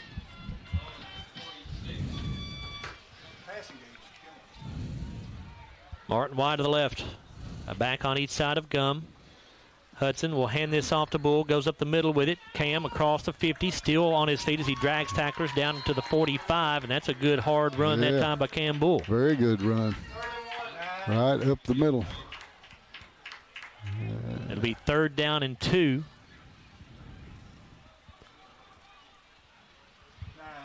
Pickup of 9 yards. Ball at the Union County 45-yard line. 3:04 to go in the first half of play. Scotty's trailing 21-0.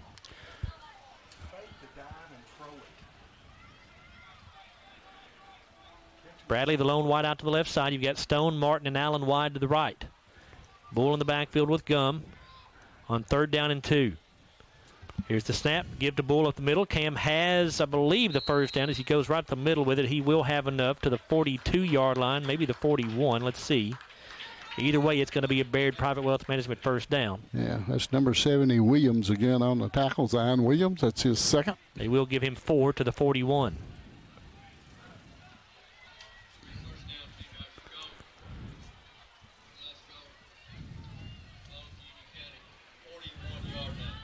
Scotty's finding a little bit of footing here on this drive offensively.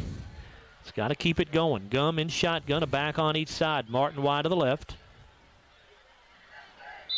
And a flag is down at the snap and a false start on Glasgow. Well, I didn't see a false start there. I didn't either. Must have been on a wide out or something. I didn't see it in the interior line. Move the ball back to the 46 where it's first down and 15. 2:19 left until halftime. 21-0 Union County in the lead.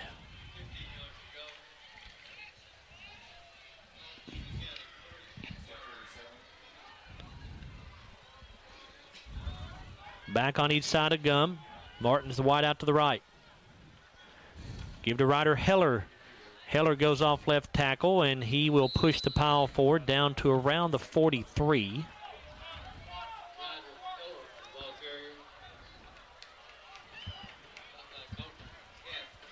It's a 3-yard gain, second down and 12. Right, number 9 on that tackle, and that would be Amari Black. That'll be number 4 for him.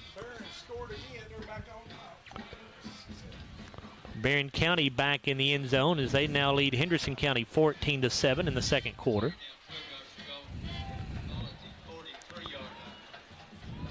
Three men go wide left, one wide to the right.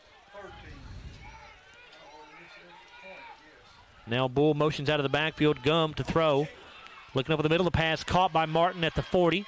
trying to find some running room. Doesn't find much after he makes the catch. He gets it down to around the 37.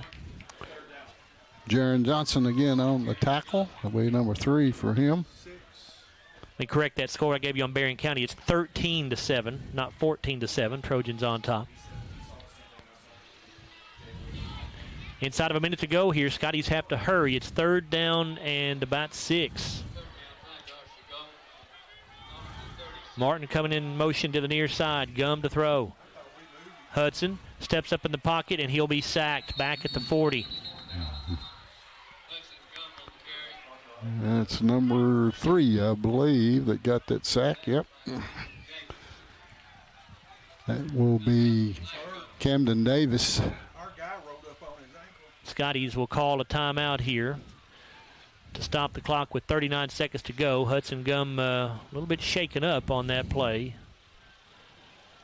I believe he was hit by one of his own men when he was already down on the ground. He was. He had his feet underneath the defensive man, and one of our guys came in and was on top of him. I don't know why. So, Scotty's down 21-0. Larry, the second quarter has been much better for Glasgow. Yeah, I mean, you know, they've not allowed any points. They just made a couple mental mistakes in that first quarter, which really cost them. And Union County, with that 21-0 lead, Scotties have not been able to find the end zone yet, obviously. But looking at 4th down and 9 here. Glasgow has 2 timeouts left, Bruce, or just 1? Scotties will have 2 timeouts remaining. But they got to get this first down for that to matter. 4th down and 9. Glasgow at the Union County 40. Gum and shotgun. Bull to his left. 3 receivers to the right. 1 man wide to the left side. Gum to throw. Hudson looking to the right side. Pass is going to be incomplete. He was looking for Jarek Martin, but as Jarek came out of his break towards the sideline, his feet slipped out from underneath him and did not allow him an opportunity to make the catch. So the Glasgow Scotties will turn the ball over on downs for, I believe, the 3rd time tonight. 3rd time, you're right. And Union County will take over at its own 40-yard line with 34 seconds to go. We'll see if Union County wants to try to put some more points on the board here if they're happy to go to the break with a 21-0 lead. They only have 1 timeout left. Well, just give it to Jaron Johnson and let him see what he can do. That's what you do. That would be my plan. Yep. Johnson will line up as the quarterback in shotgun formation. He's got 2 wing backs here on the left side. Johnson keeps it. He'll go right, slips a tackle at the line of scrimmage, and he is at the 45 to the 46 before he's taken down. Trey Smith on that tackle, his 2nd of the night. Union County not calling its final timeout, so they may be content to let this clock run out here. We're down to 15 seconds. Well, they may try to get one more play off. Looks like they're going to come to the line of scrimmage in a hurry. Johnson in shotgun. 2 receivers each way. Johnson fakes the handoff, keeps it himself, slips a tackle in the backfield. Now he's across the 50. He's across the 45. He's across the 40, and he'll be down at the 37-yard line. There's a flag down, and it's going to be, I'm afraid, a late hit on the Scotties. And now another flag comes out. So I think we may have 2 different flags here, and I'm afraid they're both going to be on Glasgow. And if so, that means there's going to be an untimed down for Union County here at the half. That receiver that was downfield was holding, though. Had him by both. That's how he got that last break. Kevin Stone made the tackle on the play finally. That would be his 5th tackle. The second flag that came out was definitely after the play, so I don't know if somebody was running their mouth or what happened there. The ball is right now spotted at the 37, I believe. That's where the official's standing with it anyway. 17 yards on the play. So the play right now has gained 17 yards, and we'll see if we tack on some yardage here and get an untimed play.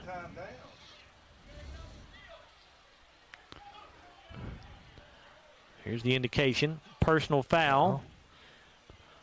Hit to the helmet on Glasgow.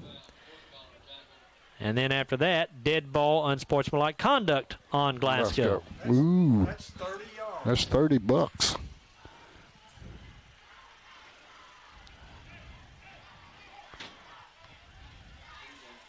So you mark off the 15 first, and then you go half the distance on the second penalty. And one down. That would put it at the 15, would put it at the 22, and then it'd be 11. Should be on the 11. So if not for the unsportsmanlike conduct penalty, it would be at the 22. But now because of that, the ball goes to the 11-yard line. And one untimed down here for the Scotties to try to keep Union County. Actually, Union County is going to kick a field goal. They have not attempted a field goal the entire season. But Jerry Sabino going to come on and attempt what will be a 28-yard field goal try from the right hash. It's a good snap. The kick is up, has plenty of distance, and it is good. And that will put Union County up 24-0 here at halftime. We'll come back in a moment on the Don Franklin Auto Halftime Show and take a look at our halftime stats, which are brought to you by McDonald's of Glasgow. It's Union County 24, Glasgow nothing here in the opening round of the Class 3A playoffs. We're back after a 4-minute timeout here on WCOU Sports. So Aero Safety is an international safety consulting company based right here in Glasgow, Kentucky. We offer a wide variety of services, ranging anything from safety training to administrative services like policy procedures. It's any manufacturing, any industry around our area, we can apply that. And we can also make everything site-specific to the customer. So we make sure we're incorporating the company's policies, procedures, applicable hazards, equipment, things like that, that it's make it more relevant and engaging for the customer. Aero Safety is here to keep your employees safe and keep your business headed in the right direction. It's been an amazing 33 years. I've been blessed to have someone by my side that I can count on no matter what. Like 3 years ago when I had that car accident, you really came through for me. So I just want to say thank you, Alan, for being my Farm Bureau insurance agent. Kentucky Farm Bureau, big on commitment. Oh, he's been great too. Since 1980, Applebee's has been bringing great food and big smiles to Kentucky neighborhoods, just like yours in Glasgow. Their extensive menu of delicious comfort foods has something for everyone to love. And Applebee's loves to support the community and cheer on the Glasgow Scotties. Remember to stop by Applebee's on any Scotties game night in your Scotties attire and get 10% off your meal and non-alcoholic beverages. Eating good in the neighborhood at Applebee's, just off Happy Valley Road across from Walmart. Our dental health plays a vital role in our overall health. Practicing good dental hygiene is especially important for children. When was your child's last checkup? Riley Dental Group is invested in making sure you and your family have the healthiest smile possible. They understand a dental visit may prompt anxiety or nervousness, but Dr. Riley and his team offer a variety of solutions, including a comforting and friendly visit from Bennett, their therapy dog. Call Riley Dental Group for an appointment, 651-5939. At Don Franklin, we're about more than just selling cars. We're about families, generations of them. Founded by my parents in 1968, we've been here growing alongside you. From the first family car to the newest model for the next generation, our values of trust, care, and commitment are in every handshake, every deal. With over 5,000 vehicles to choose from, check them all out at DonFranklinAuto.com. Don Franklin, driven by family. Your Glasgow destination for the finest flavors of Mexico and more. Priced to keep you coming back again and again. Authentic and delectable. La Nacional International Market Deli and Taqueria. Real Mexican street-style tacos. Carne asada, picadas, ceviche, tripas, burritos, quesadillas, lengua, chorizo, tortas, and more. Always fresh. Made from scratch and delicious. La Nacional. Across from Hibbett Sports, Shane Drive, Glasgow. Have you injured yourself playing a sport or exercising?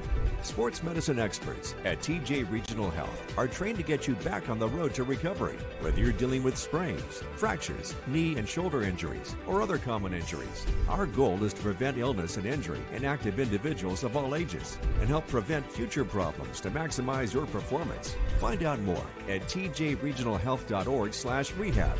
Patients first, team always. TJ Rehabilitation Services.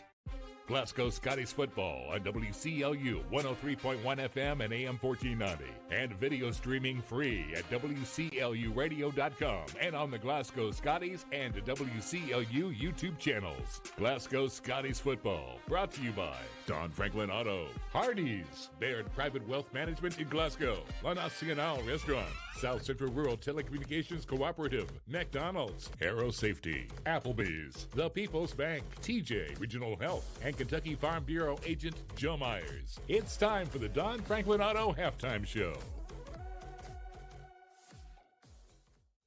Back here at Union County High School in Morganfield, where we are at halftime, and a tough first half for the Scotties, and particularly a tough first quarter. They get outscored in that second quarter just 3-0, but we're down 21-0 after the first quarter of play. They have been outgained in this game 245 yards to just 98. Larry, the Scotties just having a very hard time defensively stopping Jaron Johnson. We knew it was going to be a tough assignment for that defense, but they just cannot bring that kid down. No, he's strong and he's fast and he got some good moves and.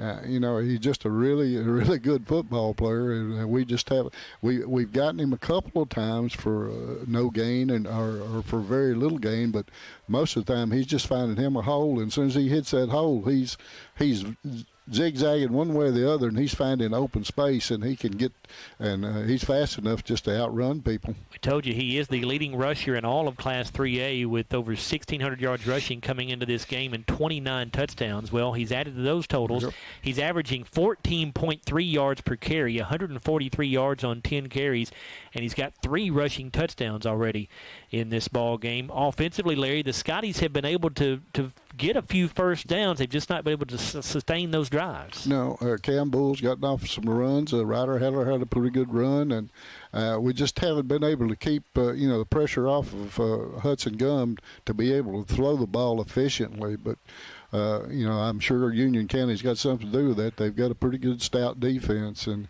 it's just Glasgow, they're just going to have to turn it around here in the second half. They're going to have to score early and try to get back into it.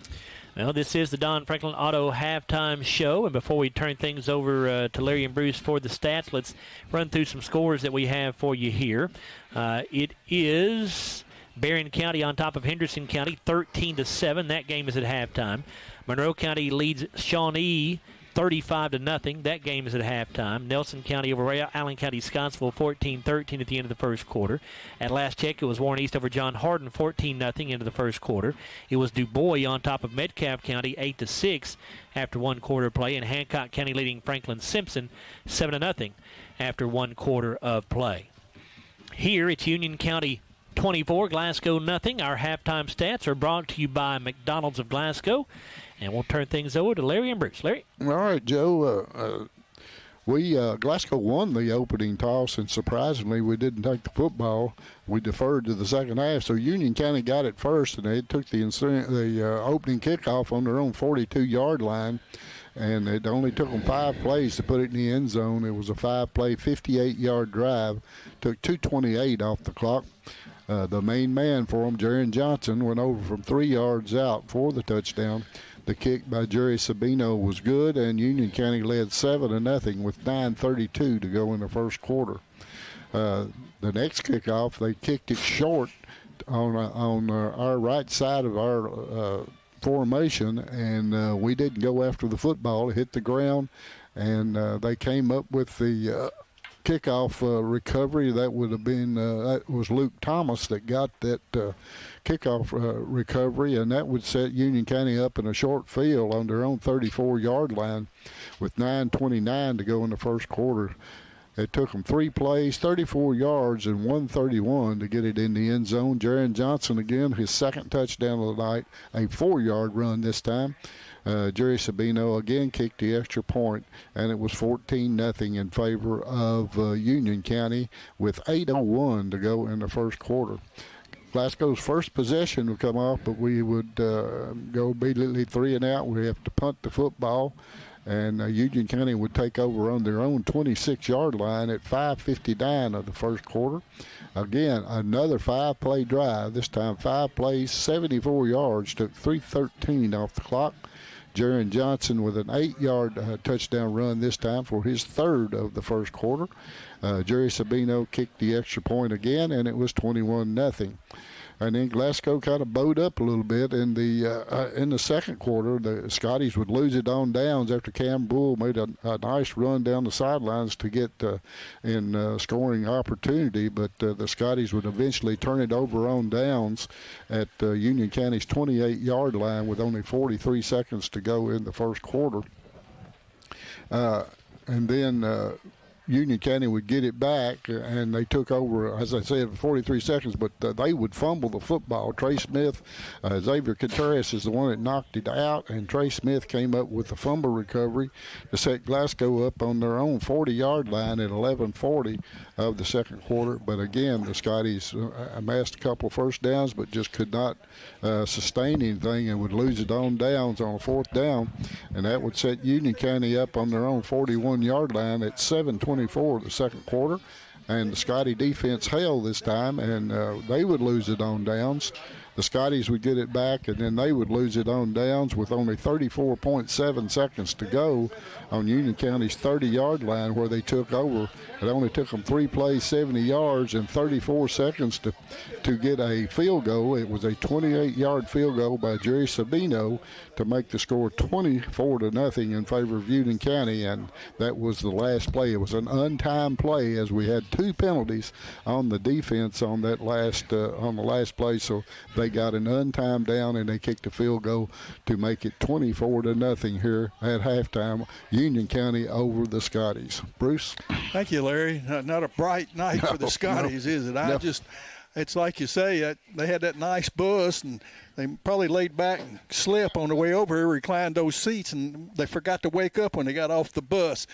Let's look here at our Don Franklin Auto halftime show. Let's look at our McDonald's stats for the first half. With Union County on top of Glasgow, 24-0. They had 10 first downs.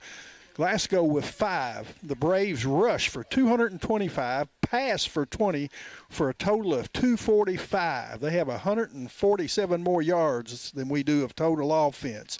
Scotties had 66 on the ground, 32 through the air for a total of 198. The Union County Braves fumbled once. They lost it after a 44-yard romp. Glasgow did have the onside kick, a turnover there where they didn't even realize, I think, what was going on, as Joe said. The Braves were penalized 3 times for 20 yards, the Scotties 5 times for 41 yards, and 26 of that coming on the last untimed down. Union County had the football for 11 minutes and 39 seconds, ran 24 plays. The Scotties ran 28 offensive plays, consuming 12 minutes, 21 seconds. Individually in the first half, for Union County, Jaron Johnson is leading scorer. Of course, he's got as much offense almost as the Scotties. Well, he has more than the Scotties. He picked up 143 yards on 10 carries, scored 3 touchdowns with a long of 44, and thank goodness that 44-yarder is the one he fumbled.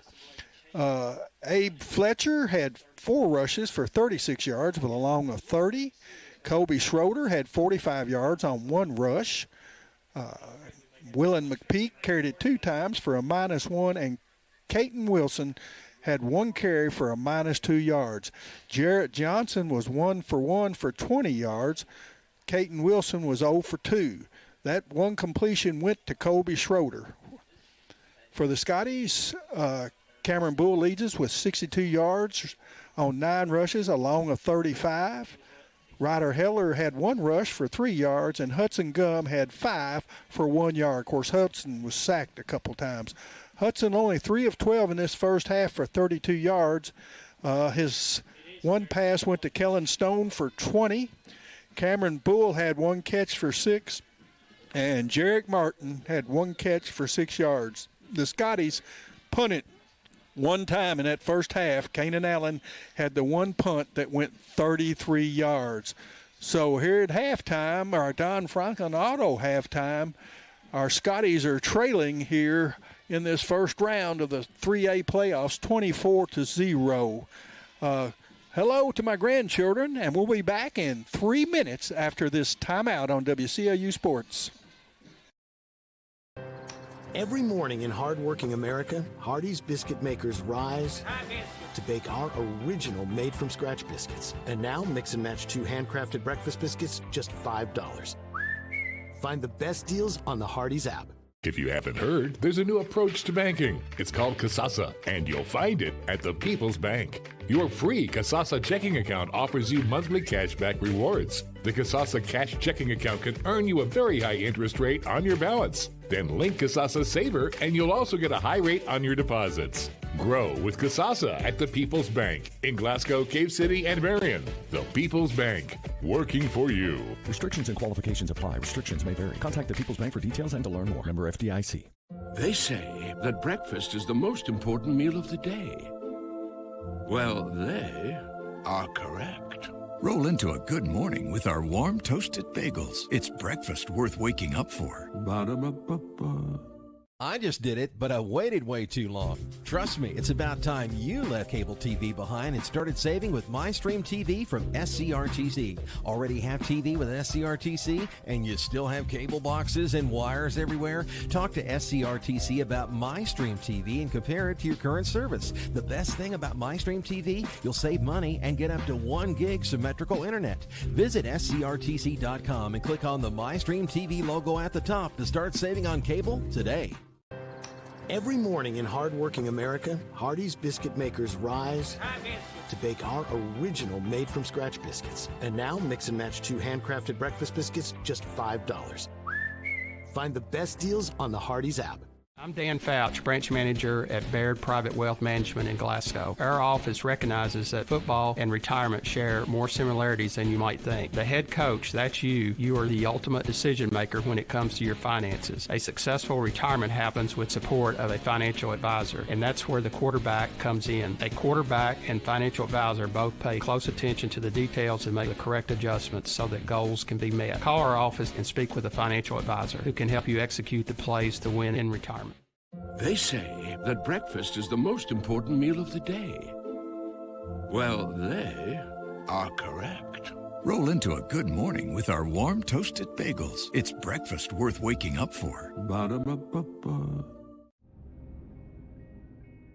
So Aero Safety is an international safety consulting company based right here in Glasgow, Kentucky. We offer a wide variety of services, ranging anything from safety training to administrative services like policy procedures. It's any manufacturing, any industry around our area, we can apply that. And we can also make everything site-specific to the customer. So we make sure we're incorporating the company's policies, procedures, applicable hazards, equipment, things like that, that it's make it more relevant and engaging for the customer. Aero Safety is here to keep your employees safe and keep your business headed in the right direction.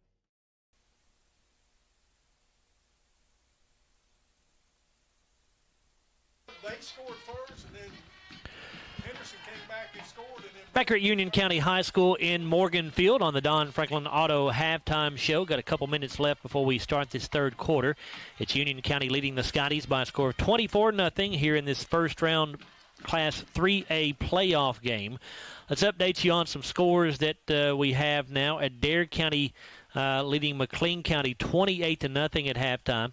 It's Hancock County up on Franklin Simpson at halftime by a score of 14-0. We have Bardstown on top. Actually, no. Yeah, Bardstown over Logan County. Logan County leading Bardstown by a score of 17-14. And then also we have Hart County on top 36-0. And some other scores we have for you here. Warren East on top of John Hardin 22-20 at halftime. Allen County Scottsville 33, Nelson County 21 at halftime. It's Du Bois leading Metcalfe County 24-14 at halftime. Russellville on top of Bethlehem 20-15 at halftime. And it is McCracken County leading Warren Central 34-6 at halftime. Barron County on top of Henderson County 13-7 at halftime as the number 3 seeded Trojans try to upset the number 2 seeded Henderson County Colonels.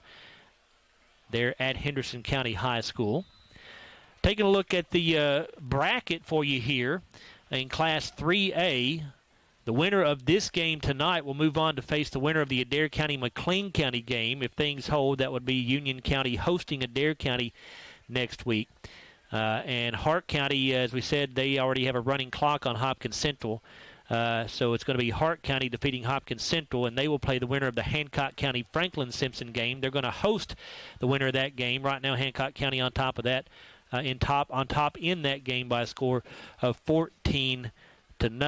Should the Scotties find a way to pull the comeback in this thing, then they would be on the road next week no matter who wins that Adair County-McLean County game. But again, right now with Adair County up 28-0, certainly looks like Adair County on their way to a victory in that one.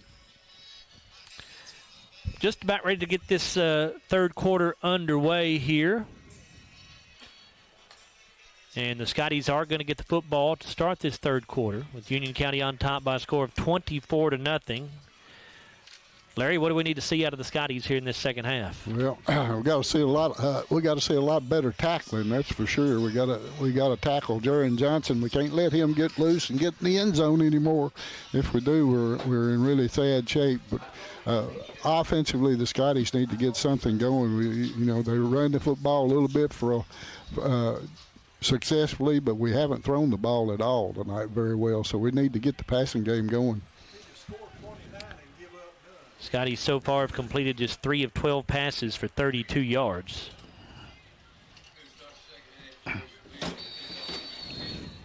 Sabino to kick it away for Union County. Bull and Martin back deep, but Union County will not kick it deep. But again, they kick it short, and the ball is out of bounds. He was calling for a fair catch, and they just came by and knocked it out of bounds. Jalen Bradley was trying to make the fair catch, and actually a player from Union County caught the football out of midair. Mm-hmm. Yeah, he can't do that if he calls for a fair catch. Now, he could have if he hadn't called for the fair catch. He caught the ball out of bounds anyway, I believe. So.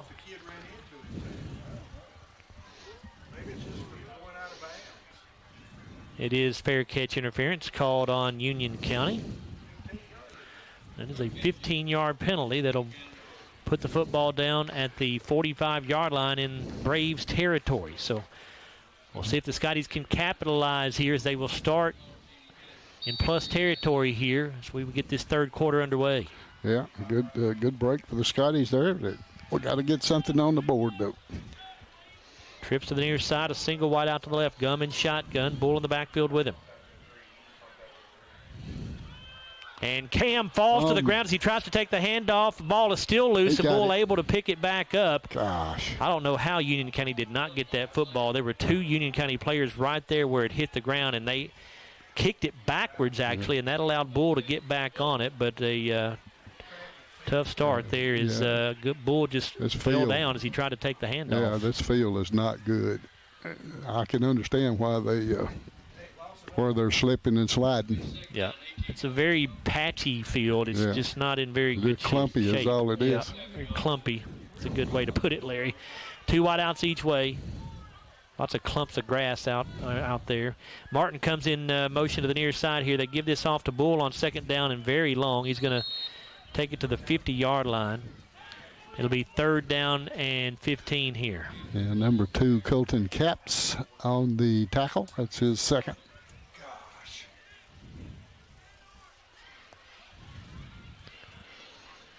Just underway here in the third quarter. 24-0 lead for Union County.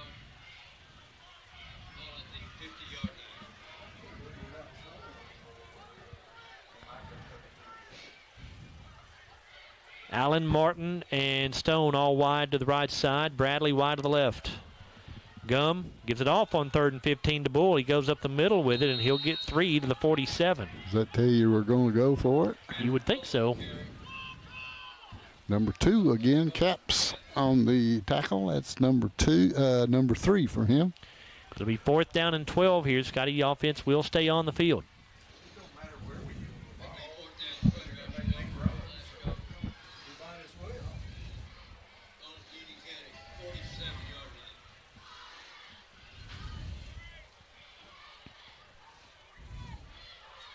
Allen will be the lone wide out to the left. You've got Bradley, Martin, and Stone wide to the right. Gum has the snap. Union County gets pressure on him, gets the pass off to Bull. It's called at the 45. He's got the 40, got the 35. He's got a first down inside the 30, down to the 29-yard line. Great run after the catch that time by Campbell and a good job by Hudson Gum to hang in there and get that pass off under pressure. Pickup of 18 yards to the 29. A big first down pickup on 4th and 12. Number 21, Gavin Black on the tackle. That's his second. 9:37 to go in the third quarter. 24-0. Union County leads it.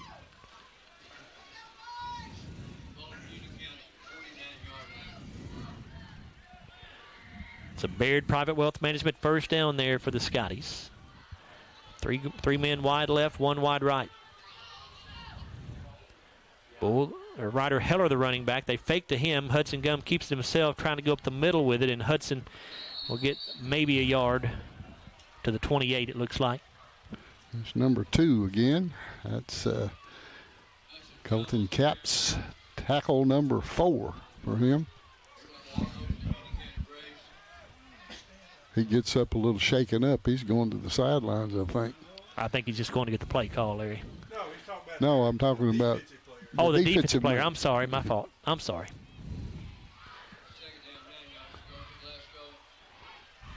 Hudson Gum will set up in shotgun here. Bull to his left on 2nd down and 9. 2 receivers to each side. Gum to throw. Hudson lets it go. Left side has a man. It's caught. That's Jarek Martin at the 10, at the 5, and into the end zone, but there is a flag down, so we'll see if it stands. It's on this side right here.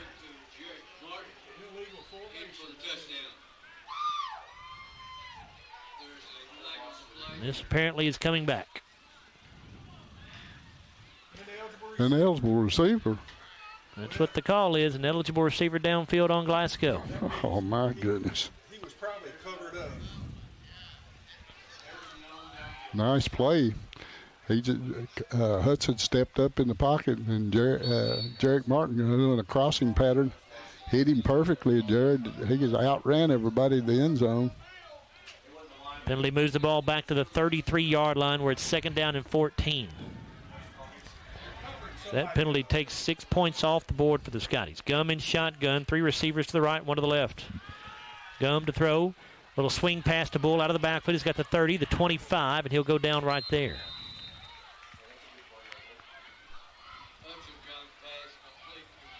That's Jaron Johnson on that tackle. That will be number 4 for him.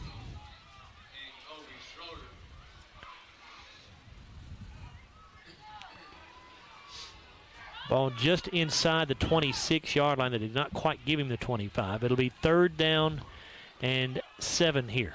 Pickup of 8 yards there.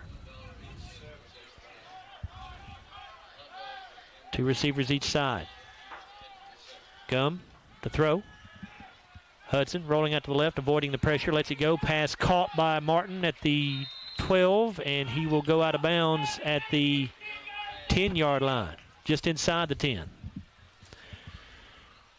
That's another Baird Private Wealth Management first down. Scotties get a new set of downs. It'll be 1st and goal just inside the 10-yard line. Yeah, Jarek again set up out on the right side of the formation and then went down and across the field, and Hudson hit him perfectly with it. I thought he might be able to stay in bounds, but he just stepped right out.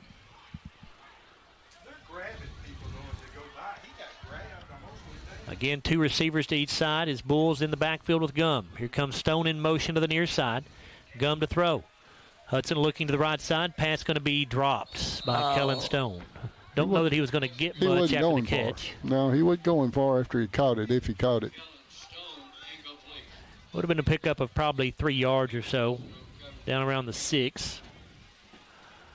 Instead, it'll be 2nd and goal from the 9. 7:06 left in this third quarter. Union County on top, 24-0.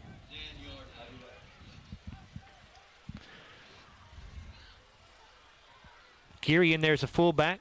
Bull the tailback in a straight eye formation.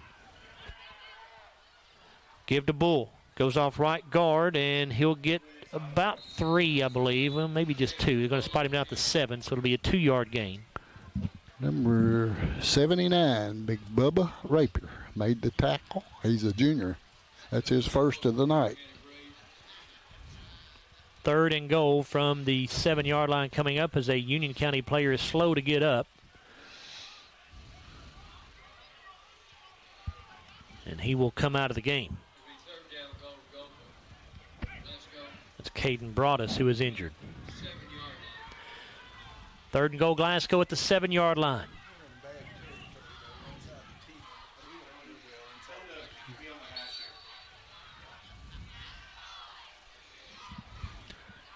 Again, straight arm formation in the backfield. Martin alone, wide out to the right, 2 tight ends. Gum fakes to Bull, wants to throw, looking into the end zone for Martin. It is caught. Touchdown, Scotties. And a flag is down. That has to be pass interference, I would think, if anything.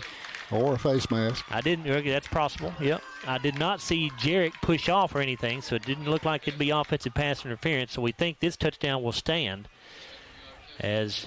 Yeah, face mask. I see him. He's signaling it right now. Gum just threw the ball up, and Martin went up and got it at his highest point just across the goal line as he was battling a defender for it. The touchdown is good, and it is a face mask, as Larry just told you, on Union County. So the Scotties will have that assist right here, and they will go for two from the 1.5-yard line. Gum pitches it to Campbell, and he is going to walk into the end zone for the 2-point conversion. So, Scotties trying to climb their way back into this thing. They're on the board. 6:04 to go in the 3rd quarter. They trail 24-8. And we'll take a timeout here. We're back after a 30-second break on WCLU Sports. It's been an amazing 33 years. I've been blessed to have someone by my side that I can count on no matter what. Like 3 years ago when I had that car accident, you really came through for me. So I just want to say thank you, Alan, for being my Farm Bureau insurance agent. Kentucky Farm Bureau, big on commitment. Oh, he's been great too. Drive for the Scotties, 10 plays, 45 yards, took 5 minutes and 56 seconds. It was a 7-yard touchdown pass from Hudson Gum to Jarek Martin. Campbell runs it in on the 2-point try. So Scotties have cut Union County's lead to 24-8 with 6:04 to go in the 3rd quarter. That touchdown catch for Jarek Martin, by the way, his 6th of the season. And for Hudson Gum, he throws his 14th touchdown pass. Jared Malagon to kick it away for Glasgow.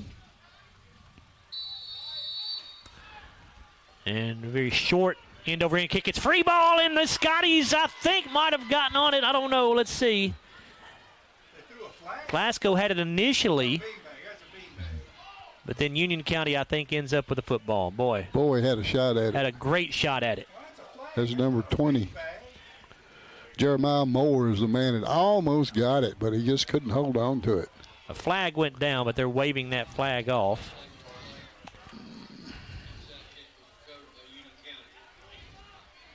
Scotties had that exact same situation back in the 1st quarter. It was a high, short kick. Glasgow did not come up to field it, and Union County got the football, and they went up 14-0 before Glasgow's offense ever took the field.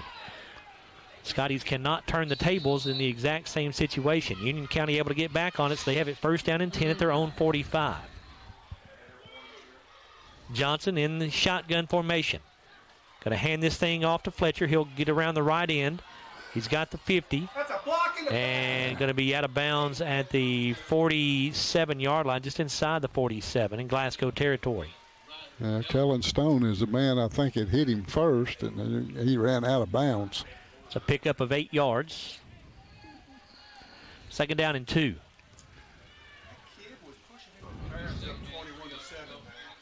$5:26 to go in the 3rd quarter of play. Hart County on top of Hopkins Central 50-0 at halftime. Monroe County leading Louisville Shawnee 35-0 after 3 quarters. Barron County now up 21-7 over Henderson County. The Trojans look to get a road playoff victory.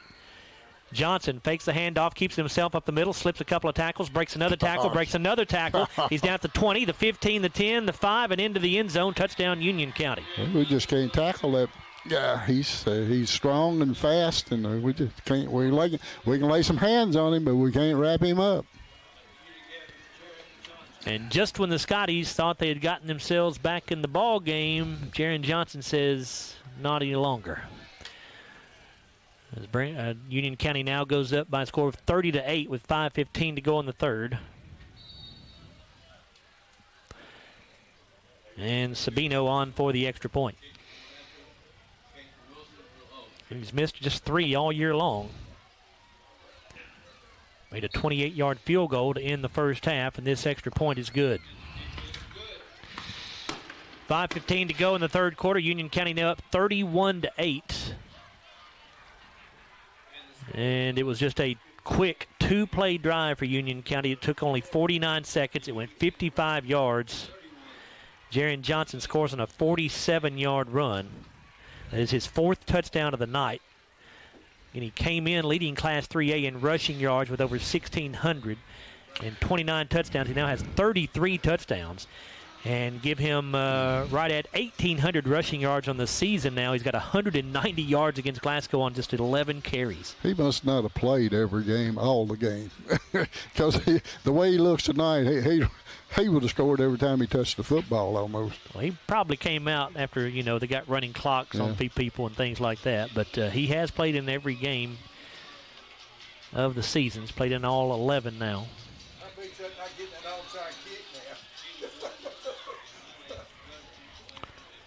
Boy, if the Scotties could have just recovered that free ball on the kick just a moment ago, who knows? If they'd gone down and scored, could have made it a 1-score game potentially. Here's a short, high kick once again, and Jalen Bradley comes up to field it at the 46-yard line. And he'll go down right there. Gave himself up. So 1st and 10, Glasgow at their own 46.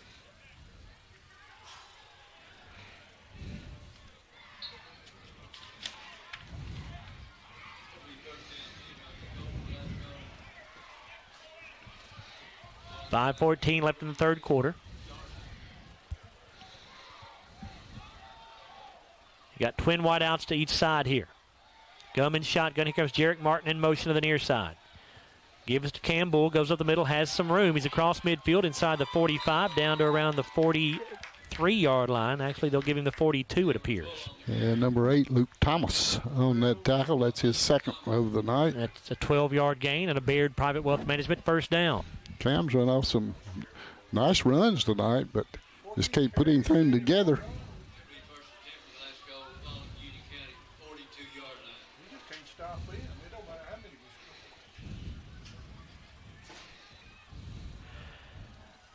Same formation, 2 receivers to each side. Bull, the running back to the left of Gum. Here comes Martin in motion again. Fake to Bull this time. Hudson Gum wants to throw. Now he's going to tuck it and run to get what he can. He'll take it down the left sideline and run out of bounds at the 38-yard line. Well, good decision that time. Pulled it down and got left and got outside the defense.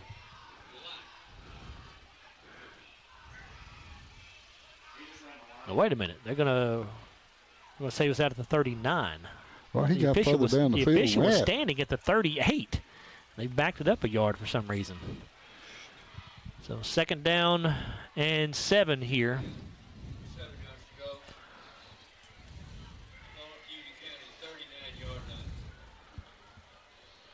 Stone and Allen are the wideouts to the left. Martin and Bradley to the right. On 2nd down and 7. Gum in shotgun. Hudson to throw. Flushed out of the pocket, rolling to the left. And now just lets it go, throws it away. It'll be 3rd down and 7. We need something a little quicker. Your patterns will need to be a little quicker and get rid of it quicker.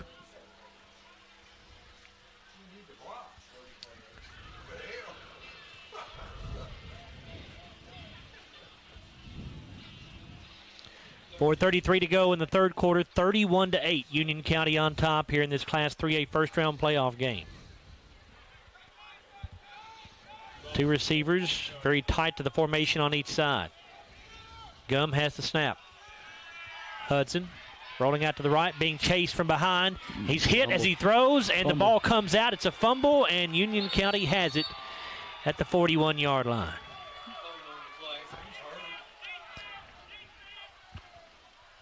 I think number 2 is the man that got the fumble recovery.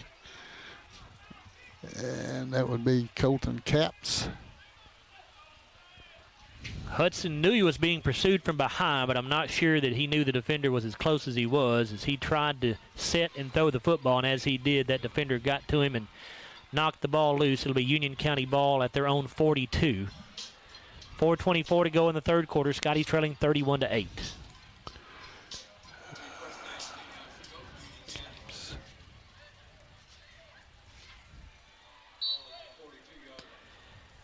Jaron Johnson in shotgun. Fletcher to his right with a wing back on the right side. 2 wideouts to the right, 1 to the left. Johnson keeps it himself. Going to go up the middle with it. Makes a couple of men miss. He's got the 45 and will be dragged down at the 50-yard line after an 8-yard pickup. Yeah, number 17 on that tackle. That's Landon Martin. That would be his first tackle tonight for the junior. You look like you've got Johnson corralled, Larry. Yeah. He'll have 2 or 3 defenders around him, and he makes a couple of moves, and he's all of a sudden out in the open field. Yeah, right there. He was going off a left tackle right there and got stopped, and then he just backpedaled and went to his left, and he had a little bit of room to run. Second down and 2 after the 8-yard gain for Johnson. Ball right at the 50.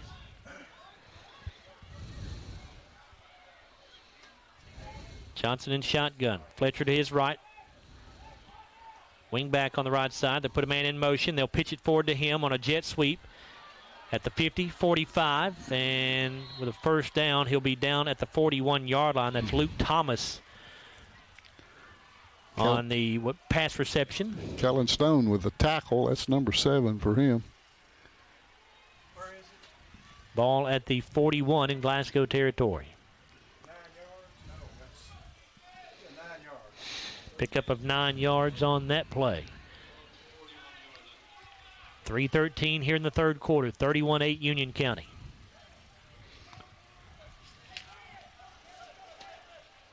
Johnson in shotgun. Here's the snap. Gives to Fletcher this time, and he'll get it inside the 40, down to around the 37 before he's pushed backwards.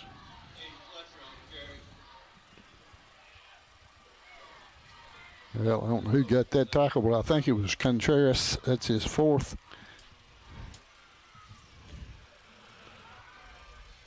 Pickup of 4, second down and 6 coming up. I wonder if anybody's looking at Johnson for college-wise. I don't know, Larry. You would think a small college might. You think somebody would. He just doesn't have the size to play, I don't think, at the large school level, but smaller school, maybe so. Boy, he can scoot. I know that.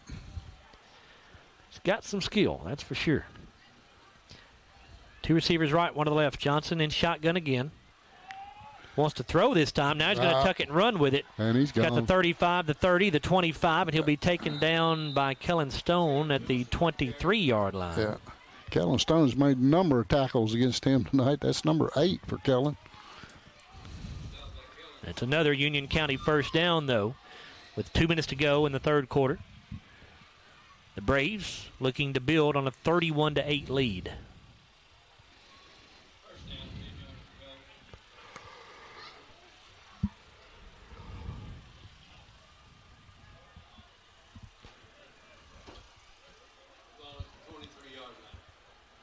Johnson sets up in shotgun, a back to his right, a wing back on the left side. Going to give to the running back, and he'll go off left tackle. That is Willem McPeak down to the 20-yard line. Brady Gary on that tackle. That's his first of the night. Pickup of 3. Second down, 7.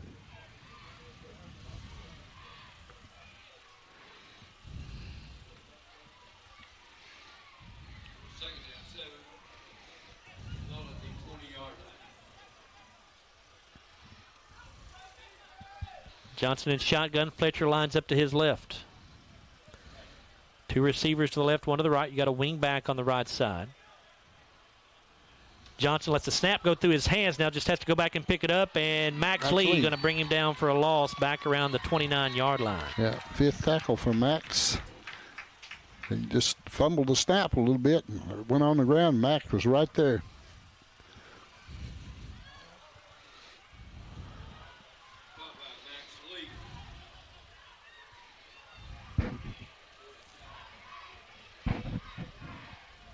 So the loss back to the 29 will bring up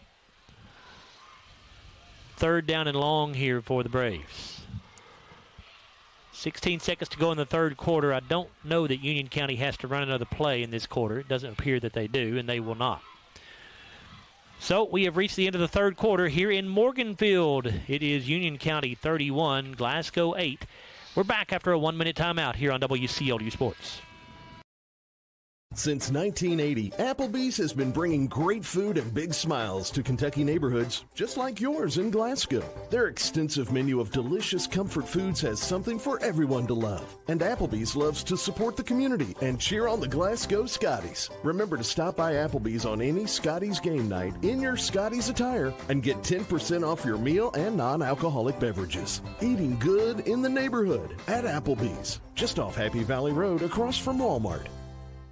Our dental health plays a vital role in our overall health. Practicing good dental hygiene is especially important for children. When was your child's last checkup? Riley Dental Group is invested in making sure you and your family have the healthiest smile possible. They understand a dental visit may prompt anxiety or nervousness, but Dr. Riley and his team offer a variety of solutions, including a comforting and friendly visit from Bennett, their therapy dog. Call Riley Dental Group for an appointment, 651-5939.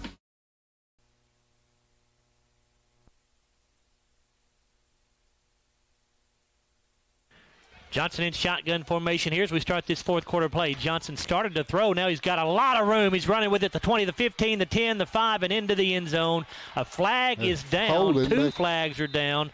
This touchdown may be coming back. I think we got a hold in the end zone there. And a Glasgow player is slow to get up. That's Jalen Bradley, who's down on his hands and knees around the 8-yard line.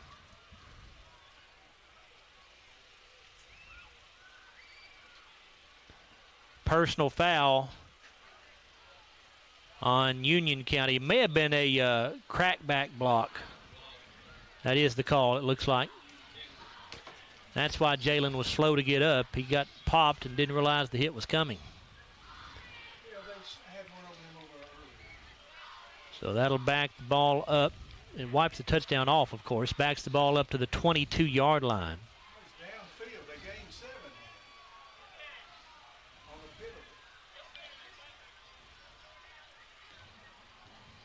So the play will net a gain of 7 yards after the penalty. It's 3rd down and 8 here for the Braves.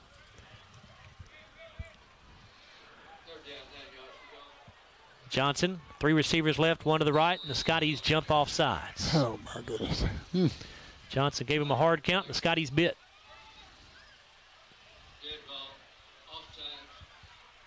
And it wasn't just one, it was most of the defensive front. It was.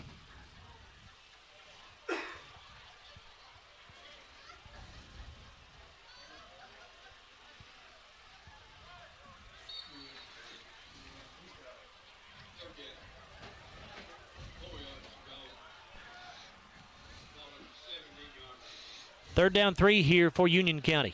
Ball now at the 17. Johnson in shotgun. Got it back to his left. Fakes to him. Johnson keeps it around the left side and then gets taken down. Yeah, Max Lee he grabbed him by the arm and just pulled him down. Tackle number 6 for Max. You won't get Johnson on an arm tackle very often, but Max Lee got him right there. Stats through 3 quarters. Glasgow has 8 first downs. The Braves have 13 first downs. Glasgow 78 yards rushing, 82 passing, a total of 160. Union County 300 yards rushing, 29 yards passing, a total of 329. Scotties have turned it over twice, and Union County's turned it over 1 time. Scotties penalized 6 times for 46 yards. Union County 4 for 35. Glasgow's had it 42 plays, 19 minutes and 8 seconds. Union County 32 plays, 16 minutes and 52 seconds. 10:52 to go in the ball game here. It's a 31-8 lead for the Braves, and a timeout will be called by Union County. We'll take the timeout as well. Again, your score, 31-8 Union County leading the Scotties, 10:51 to go in this Class 3A opening round playoff game. We're back after a 30-second timeout on WCLU Sports. your Glasgow destination for the finest flavors of Mexico and more. Priced to keep you coming back again and again. Authentic and delectable. La Nacional International Market Deli and Taqueria. Real Mexican street-style tacos, carne asada, picadas, ceviche, tripas, burritos, quesadillas, lengua, chorizo, tortas, and more. Always fresh, made from scratch and delicious. La Nacional, across from Hibbett Sports, Shane Drive, Glasgow.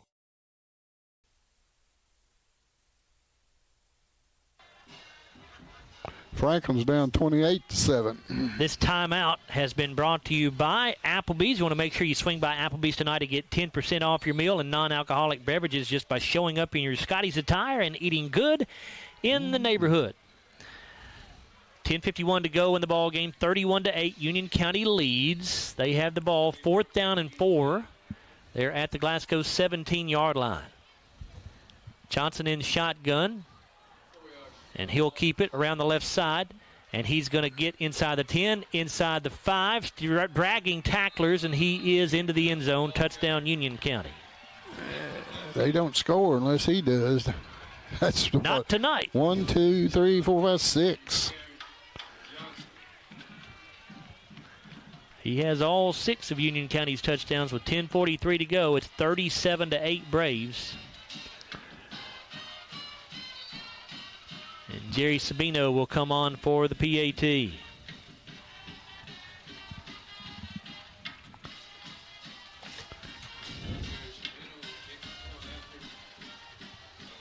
make it a 30-point lead for Union County. Kick is up, and it is good. 10:43 left in this ball game. Scotties trail 38-8 now. And that drive for Union County, their longest of the night as far as time is concerned. 8 plays, 5 minutes and 41 seconds. Goes 58 yards in total. And it was a 16-yard touchdown run for Jaron Johnson. As Larry told you, his 6th rushing touchdown of the night. He now has 35 rushing touchdowns on the season. He has 220 yards rushing tonight, so he now has over 1,800 yards in rushing on the season. Again, both of those stats lead Class 3A for Jaron Johnson. And this Union County team, Larry, is going to go as far as that kid takes them. That's exactly right. He's pretty good. He's no slouch. There's no doubt about it. He's one of the better high school running backs I've seen. And I've seen a bunch of them. Yeah, I would agree with that. He looked good on film. He looks even better in person, let me tell you.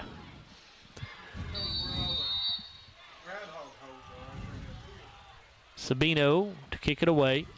And he will kick it deep this time for the first time all night. It's going to hit the 10-yard line and roll into the end zone. That'll be a touchback. Scotties will start 1st and 10 at their own 20. Union County has not wanted to kick it to either Jarek Martin or Cam Bull, at least while the game was competitive. But now that it's out of hand, they do decide to go ahead and kick it deep. 38-8 is your score. 10:43 to go in the ball game. I started to say if they leave him in, the kid from Metcalfe County's record is going to be in danger at 10 touchdowns. He would need 4 more rushing touchdowns in the last 10 minutes of the game. He probably won't get 4 more Probably possessions. wouldn't happen, but 1st and 10, Scotties at their own 20. The Scotties try to get something going here on offense. Their one score did come earlier in this second half, opening drive of the third quarter. Gum shotgun. He'll give this off to Bull. Cam slips a tackle in the backfield, slips another one at the line of scrimmage. Now he's out of bounds at the 24-yard line. A pickup. Well, they're actually going to give him 5 yards to the 25. Number 21 is the man that knocked him out of bounds, and that would be Gavin Black. That's his 3rd tackle of the night. Berrien County and Henderson County have reached the end of the third quarter. The Trojans still on top by a score of 21-7. So Berrien County looking good right now. Henderson was driving. They were inside the 10 line. 2nd down 5 for Glasgow. Gum in shotgun. 3 receivers to the right, 1 to the left. Gum to throw. Lets it go downfield, looking for Kellen Stone. It's incomplete. Kellen was open, but he kind of got turned around there, couldn't find the football, and falls incomplete. Yeah, the ball was thrown to one side of him. He turned around and tried to get back to it and couldn't do it.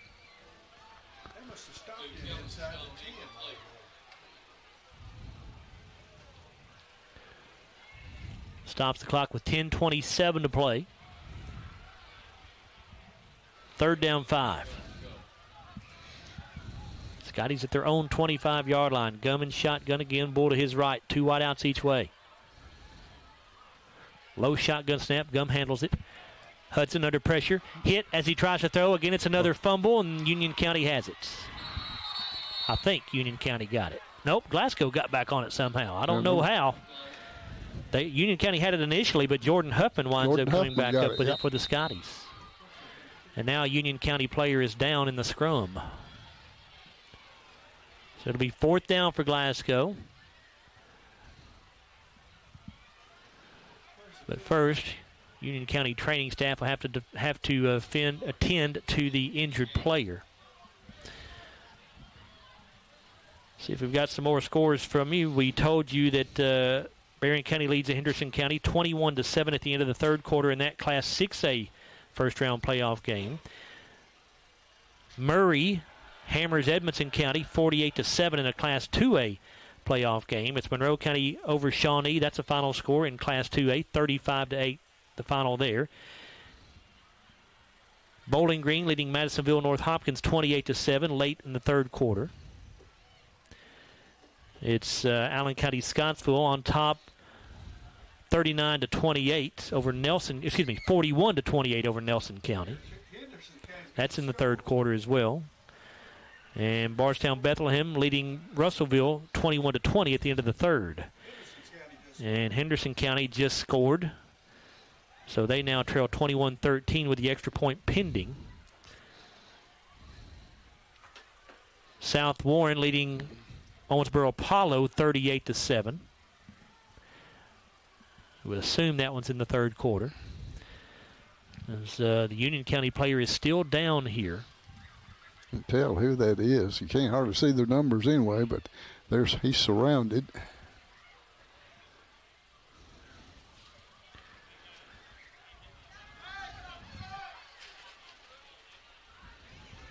And unfortunately, they're going to bring the ambulance out here, it looks like. Yes, they are.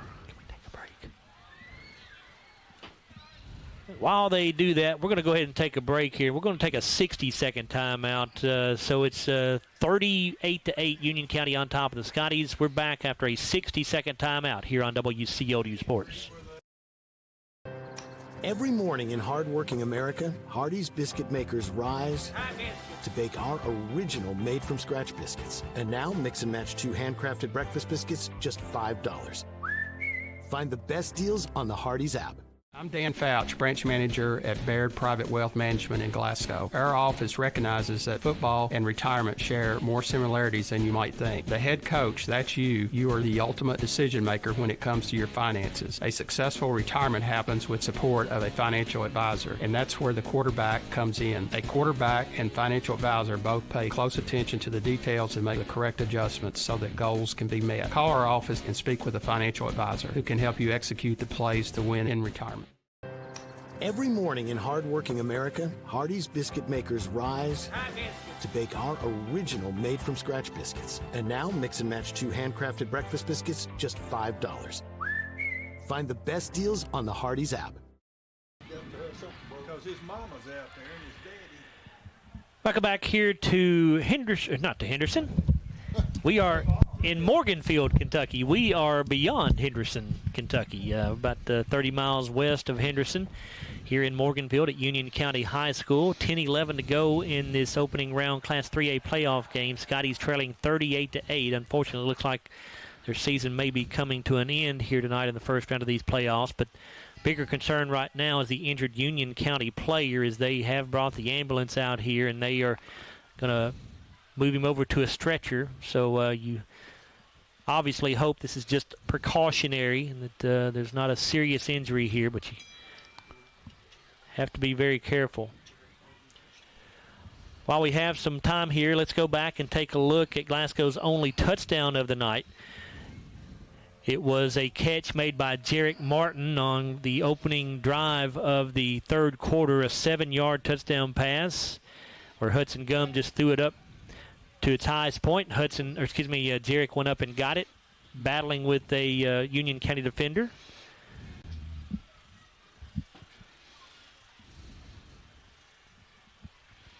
As we take a look at this bracket once again, these games are getting into the late stages, so we're starting to see how things may shape up here. It certainly appears that Union County will host Adair County next week right here at this field in Morganfield. Adair County at last check had a 28-0 lead. Had a 28-0 lead over McLean County. I think that was at halftime the last time we got a score on that. Hart County is destroying Hopkins County Central, so they're going to host either Hancock County or Franklin Simpson. The last check I got, last score I got on that ball game, I believe it was a 14-0 lead for Hancock County over Franklin Simpson.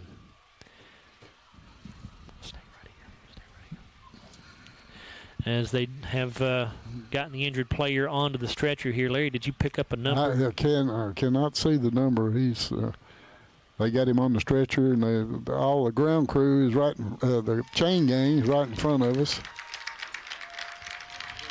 The fans giving him a well-deserved hand. Again, hopefully this is just precautionary as they have strapped him down onto the stretcher here. Yeah, still got his helmet on. He's all strapped in there. They'll load him into the ambulance and take him to the hospital and check him out. Hopefully get good news. But, when you have these kind of injuries, it looks like it could potentially be maybe a neck injury of some sort, and so you don't want to take any chances, obviously. Maybe we can see it when they wheel him over here. I don't know whether we can or not.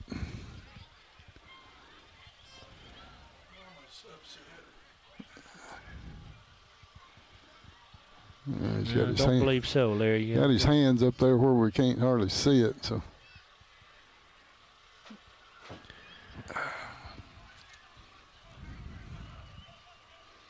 Got 10-11 to go in the football game, but again, right now that doesn't seem all that important.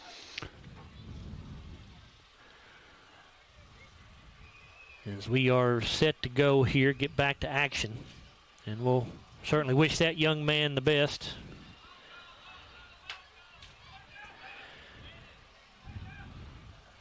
Glasgow has the ball, 4th down and 8 at their own 23-yard line, but down 38-8, has no choice but to go for it here. Gum in shotgun, Bull to his right. Got trips to the near side, a single receiver to the right. Gum has the snap. Hudson looking right, now steps up, he's under pressure. Rolling out to the right side. He thinks he's going to try to run for this first down here. He's got the 25 and out to the 30, and he's really close. I think he's going to have it if they mark him at the 30. He had to get... I believe they're going to mark him a yard short. Mark him a yard short. I believe they are. And he does not get it. Needed 1 more yard. Picked up 7, needed 8. So Union County will take over on downs for the 4th time tonight. They'll take this one at the Glasgow 29-yard line.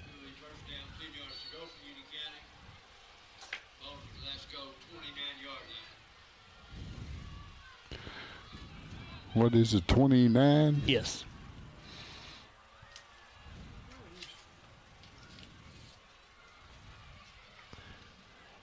$9:50 to go as the Scotties turn the ball over on downs. Jaron Johnson still in the game here for Union County in shotgun formation. Comes a man in motion to the near side. Going to pitch it off to Fletcher. That's the man in motion. He'll turn upfield. He's got the 20. He's got the 15. A flag is down. This one's probably coming back as Fletcher goes into the end zone, but I don't think it's going to count. I think they hold it at her on the corner, if I saw correctly. Or blocking the back one.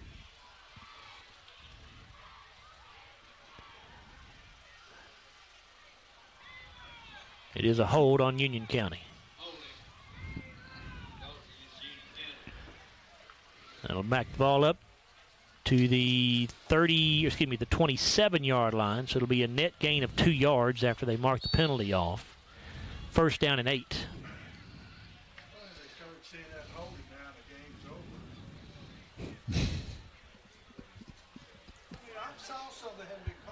Johnson again in shotgun, Fletcher to his left. 2 receivers each way. Put a man in motion and pitch it forward to him. Around the left side he goes. Slips a tackle in the backfield. Now turns it upfield. He's got the 20 and right out of bounds around the 19-yard line. That was Willem McPeak. Yeah, Contreras, Contreras ran him out of bounds. That would be his 5th tackle of the night. Ball at the 19-yard line. It is a first down for Union County. Pickup of 8 yards. We've got 9:17 to go. If Union County does put this ball in the end zone, that would put us in a running clock situation for the final minutes of this 4th quarter. 2 odd outs to the right, 1 to the left. Johnson in shotgun. McPeak in the backfield with him. And he'll give it to him. McPeak going to take it inside the 10 and down around the 5-yard line. It'll be another Union County first down, 1st and goal. And another tackle for Kellen Stone, which will be number 9 for him.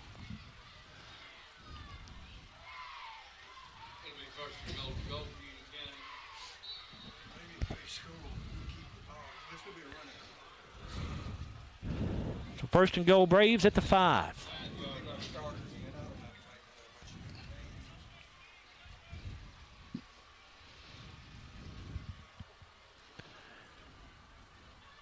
Johnson has McPeak to his right.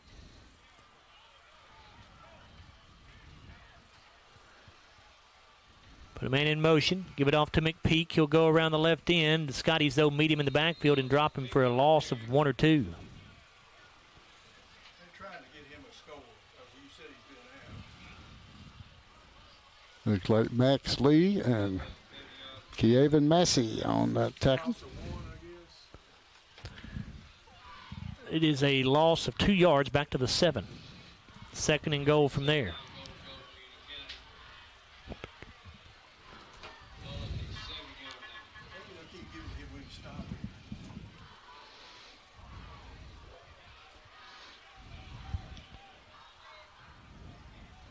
Johnson in shotgun. Again, McPeak to his left now. Give to McPeak again. Goes up the middle with it. He's inside the 5, and he'll be taken down around the 2-yard line.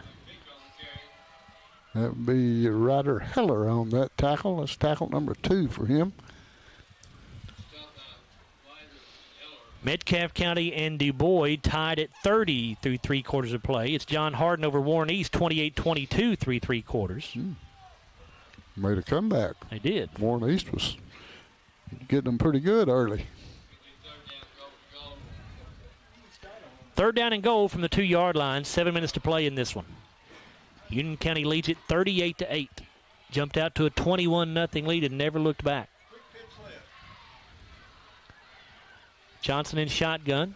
Gives to McPeak. Goes up the middle with it. Ryder Heller beats him in the backfield for a loss.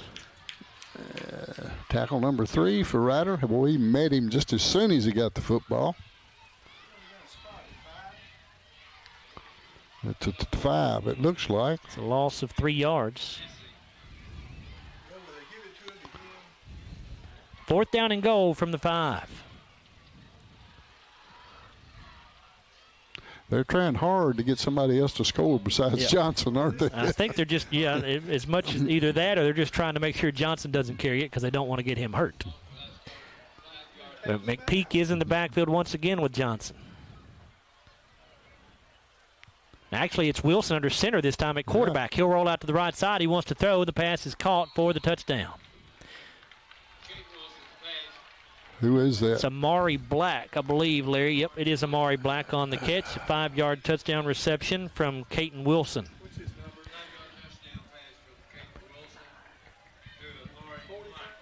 Nine.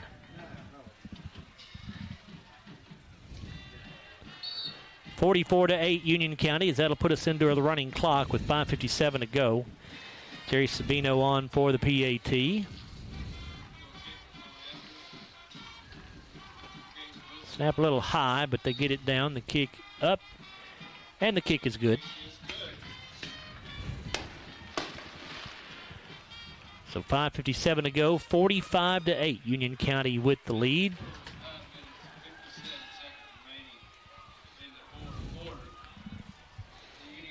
That drive for the Braves. Bruce is still adding that up, so we'll give him a second to do that. Scotty season going to come to an end here in Morganfield for the second time in 3 years. Glasgow lost 50-20 over here back in 2022 in the first round of the playoffs. 6 seniors on this Glasgow ball club playing their final high school football games tonight.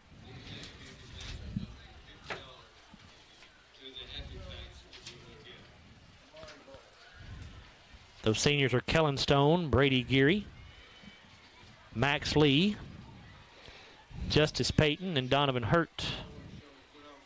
Parker McGowan as well, excuse me.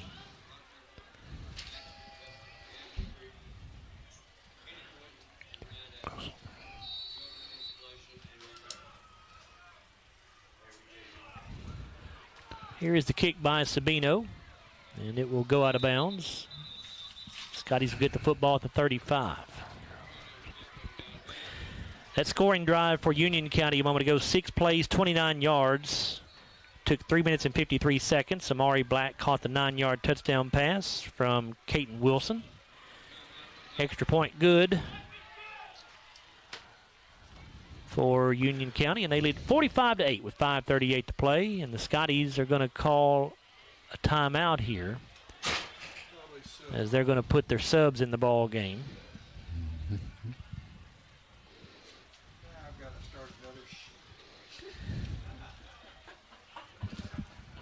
So again, those 6 seniors for Glasgow: Kellen Stone, Brady Geary, Max Lee, Justice Payton, Donovan Hurt, and Parker McGowan playing their final high school games here this evening.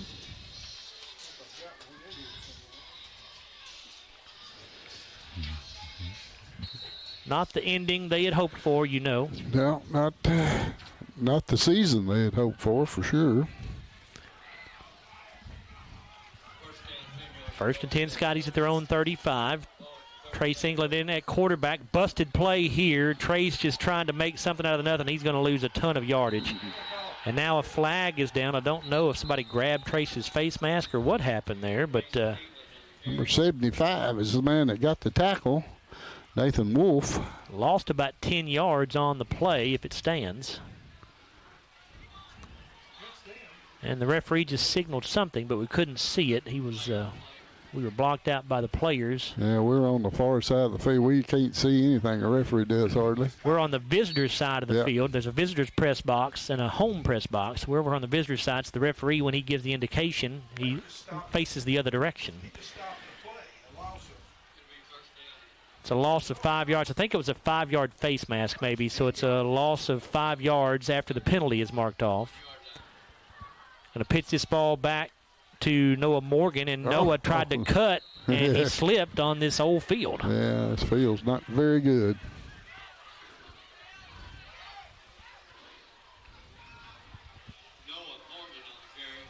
Noah had a little something going right there. He will get to the 38-yard line before his feet slipped out from under him. 4:36 to go. 2nd down and 7 for the Scotties. England under center. Going to give this off to the wing back around the right side. And going out of bounds at the 45-yard line. That is Cabron Jones on the carry.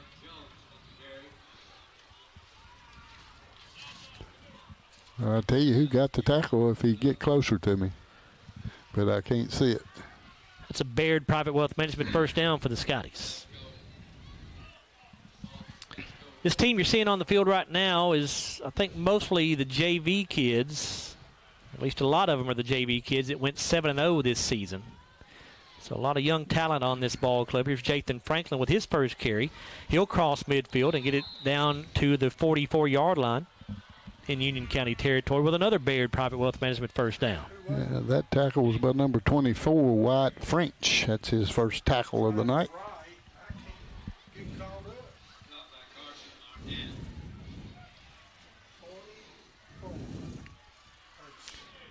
Union County, of course, has their subs in here as well. England under center, puts Jones in motion to the right side. England to throw. Looking to the right side, has a man. It's Cabron Jones caught at the 30-yard line. He'll turn it upfield and get it down around the 28 before he's out of bounds.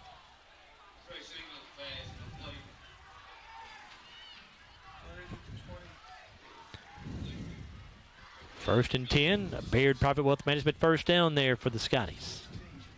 16-yard pickup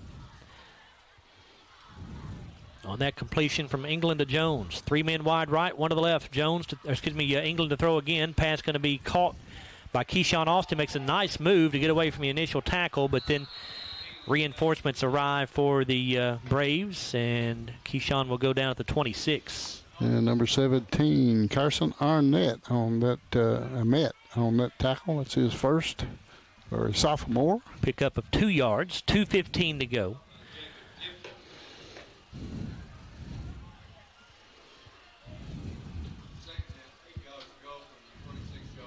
Jones comes in motion to the near side. England with a quick throw out here, caught by Austin at the 27, and he'll get it down to the 20-yard line before being driven out of bounds. Number 14 on that tackle, Brock Meadows. That's his first tackle of the night. He's a sophomore.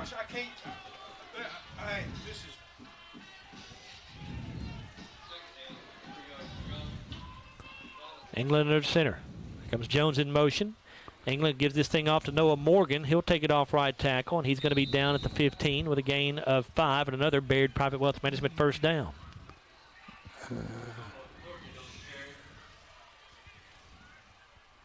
Number 25 looks like on that tackle. I don't have a 25. 1:13 to go. England in shotgun. He's got Franklin to his right. England to throw. Looking into the end zone for Keyshawn Austin. He's wide open. It's caught. Touchdown, Scotties. Yes.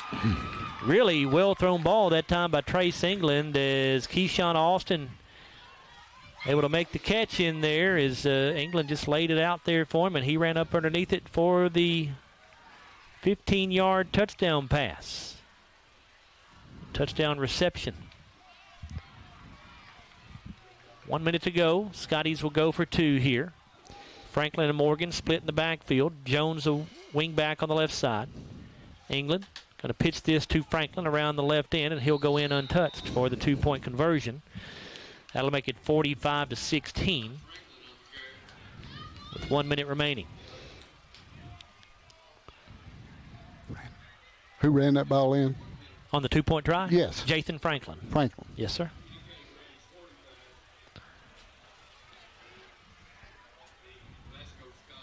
So a really nice drive that time by the Glasgow JV offense against what you assume is the JV defense there for Union County. Scotties marched the ball right down the field with very little trouble.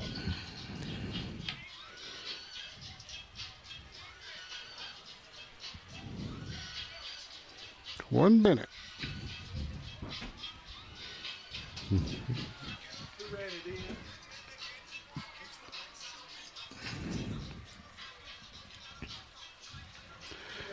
Eight plays, 74 yards.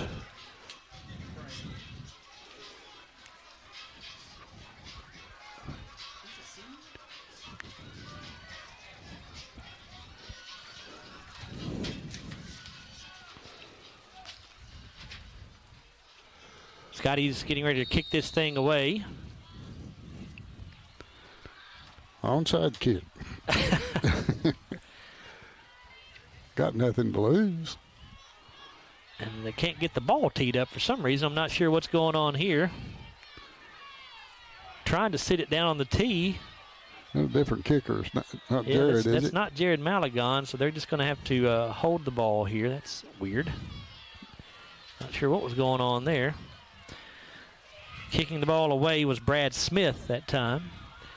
The returner across the 35, or excuse me, across the 25 and up to the 30, and driven backwards from there. No idea.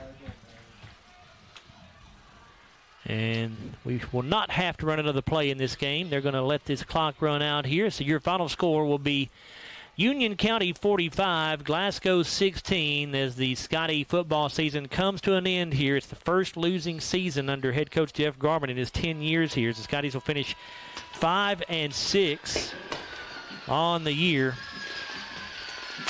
Union County will advance to 9-2 on the year, and they have now won 7 straight ball games.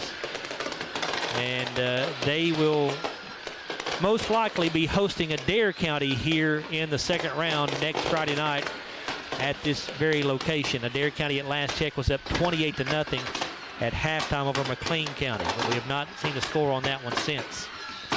We'll come back in a moment on the Don Franklin Auto postgame wrap-up. Take a look at the final stats brought to you by McDonald's. We'll have our Hardee's Hot and Fresh play of the game. We'll also tell you about our Kentucky Farm Bureau Insurance player of the game, and we'll hear from head coach Jeff Garmin as well. Scottie football season comes to an end here in the first round of the Class 3A playoffs with a 45-16 loss here at Union County. We're back after a 4-minute timeout here on WCOU Sports.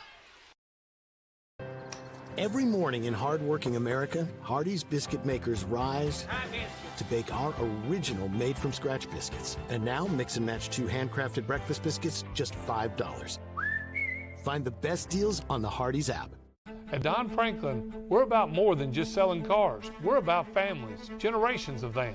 Founded by my parents in 1968, we've been here growing alongside you. From the first family car to the newest model for the next generation, our values of trust, care, and commitment are in every handshake, every deal. With over 5,000 vehicles to choose from, check them all out at DonFranklinAuto.com. Don Franklin, driven by family. Have you injured yourself playing a sport or exercising? Sports medicine experts at TJ Regional Health are trained to get you back on the road to recovery. Whether you're dealing with sprains, fractures, knee and shoulder injuries, or other common injuries, our goal is to prevent illness and injury in active individuals of all ages and help prevent future problems to maximize your performance. Find out more at tjregionalhealth.org/rehab. Patients first, team always. TJ Rehabilitation Services. If you haven't heard, there's a new approach to banking. It's called Kasasa, and you'll find it at the People's Bank. Your free Kasasa checking account offers you monthly cashback rewards. The Kasasa cash checking account can earn you a very high interest rate on your balance. Then link Kasasa Saver, and you'll also get a high rate on your deposits. Grow with Kasasa at the People's Bank in Glasgow, Cave City, and Marion. The People's Bank, working for you. Restrictions and qualifications apply. Restrictions may vary. Contact the People's Bank for details and to learn more. Member FDIC. Every morning in hardworking America, Hardee's biscuit makers rise to bake our original made-from-scratch biscuits. And now mix and match 2 handcrafted breakfast biscuits, just $5. Find the best deals on the Hardee's app.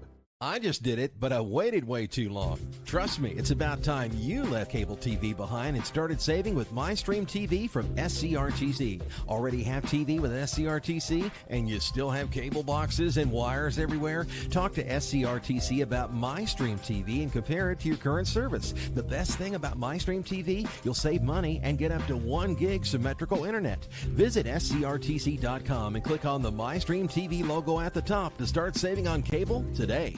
I'm Dan Fouch, branch manager at Baird Private Wealth Management in Glasgow. Our office recognizes that football and retirement share more similarities than you might think. The head coach, that's you. You are the ultimate decision maker when it comes to your finances. A successful retirement happens with support of a financial advisor, and that's where the quarterback comes in. A quarterback and financial advisor both pay close attention to the details and make the correct adjustments so that goals can be met. Call our office and speak with a financial advisor who can help you execute the plays to win in retirement. Glasgow Scotties football on WCLU 103.1 FM and AM 1490. And video streaming free at WCLUradio.com and on the Glasgow Scotties and WCLU YouTube channels. Glasgow Scotties football brought to you by Don Franklin Auto, Hardee's, Baird Private Wealth Management in Glasgow, La Nacional Restaurant, South Central Rural Telecommunications Cooperative, McDonald's, Aero Safety, Applebee's, The People's Bank, TJ Regional Health, and Kentucky Farm Bureau agent Joe Myers. It's time for the Don Franklin Auto post-game wrap-up. Field, where the Scottie football season comes to an end with a 45-16 loss to Union County here in the first round of the Class 3A playoffs. Time now to take a look at our McDonald's, or our final stats, brought to you by McDonald's of Glasgow here on the Don Franklin Auto postgame wrap-up.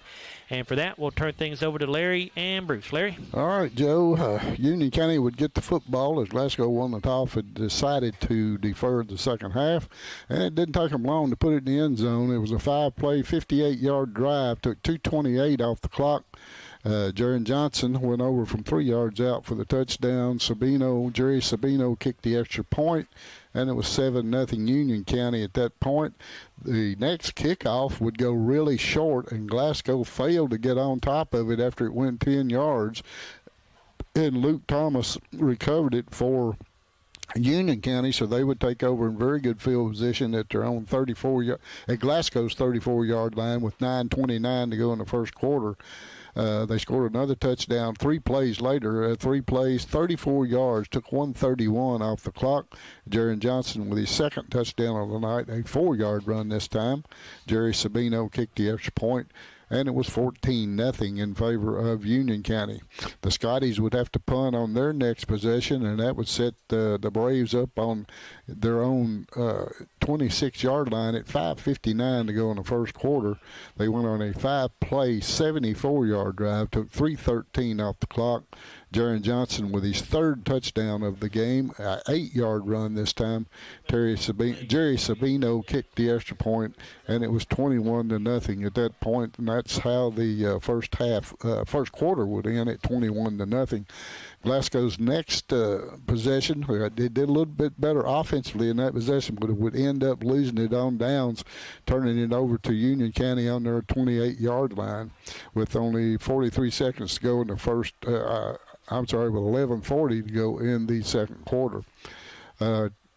Union County would get the football back, and Trey Smith would recover a fumble for Glasgow, which would set Glasgow up in the second quarter on their own 40-yard line at 11:40 of the quarter, but they would lose it on downs again and give it right back to Union County at their 41-yard line.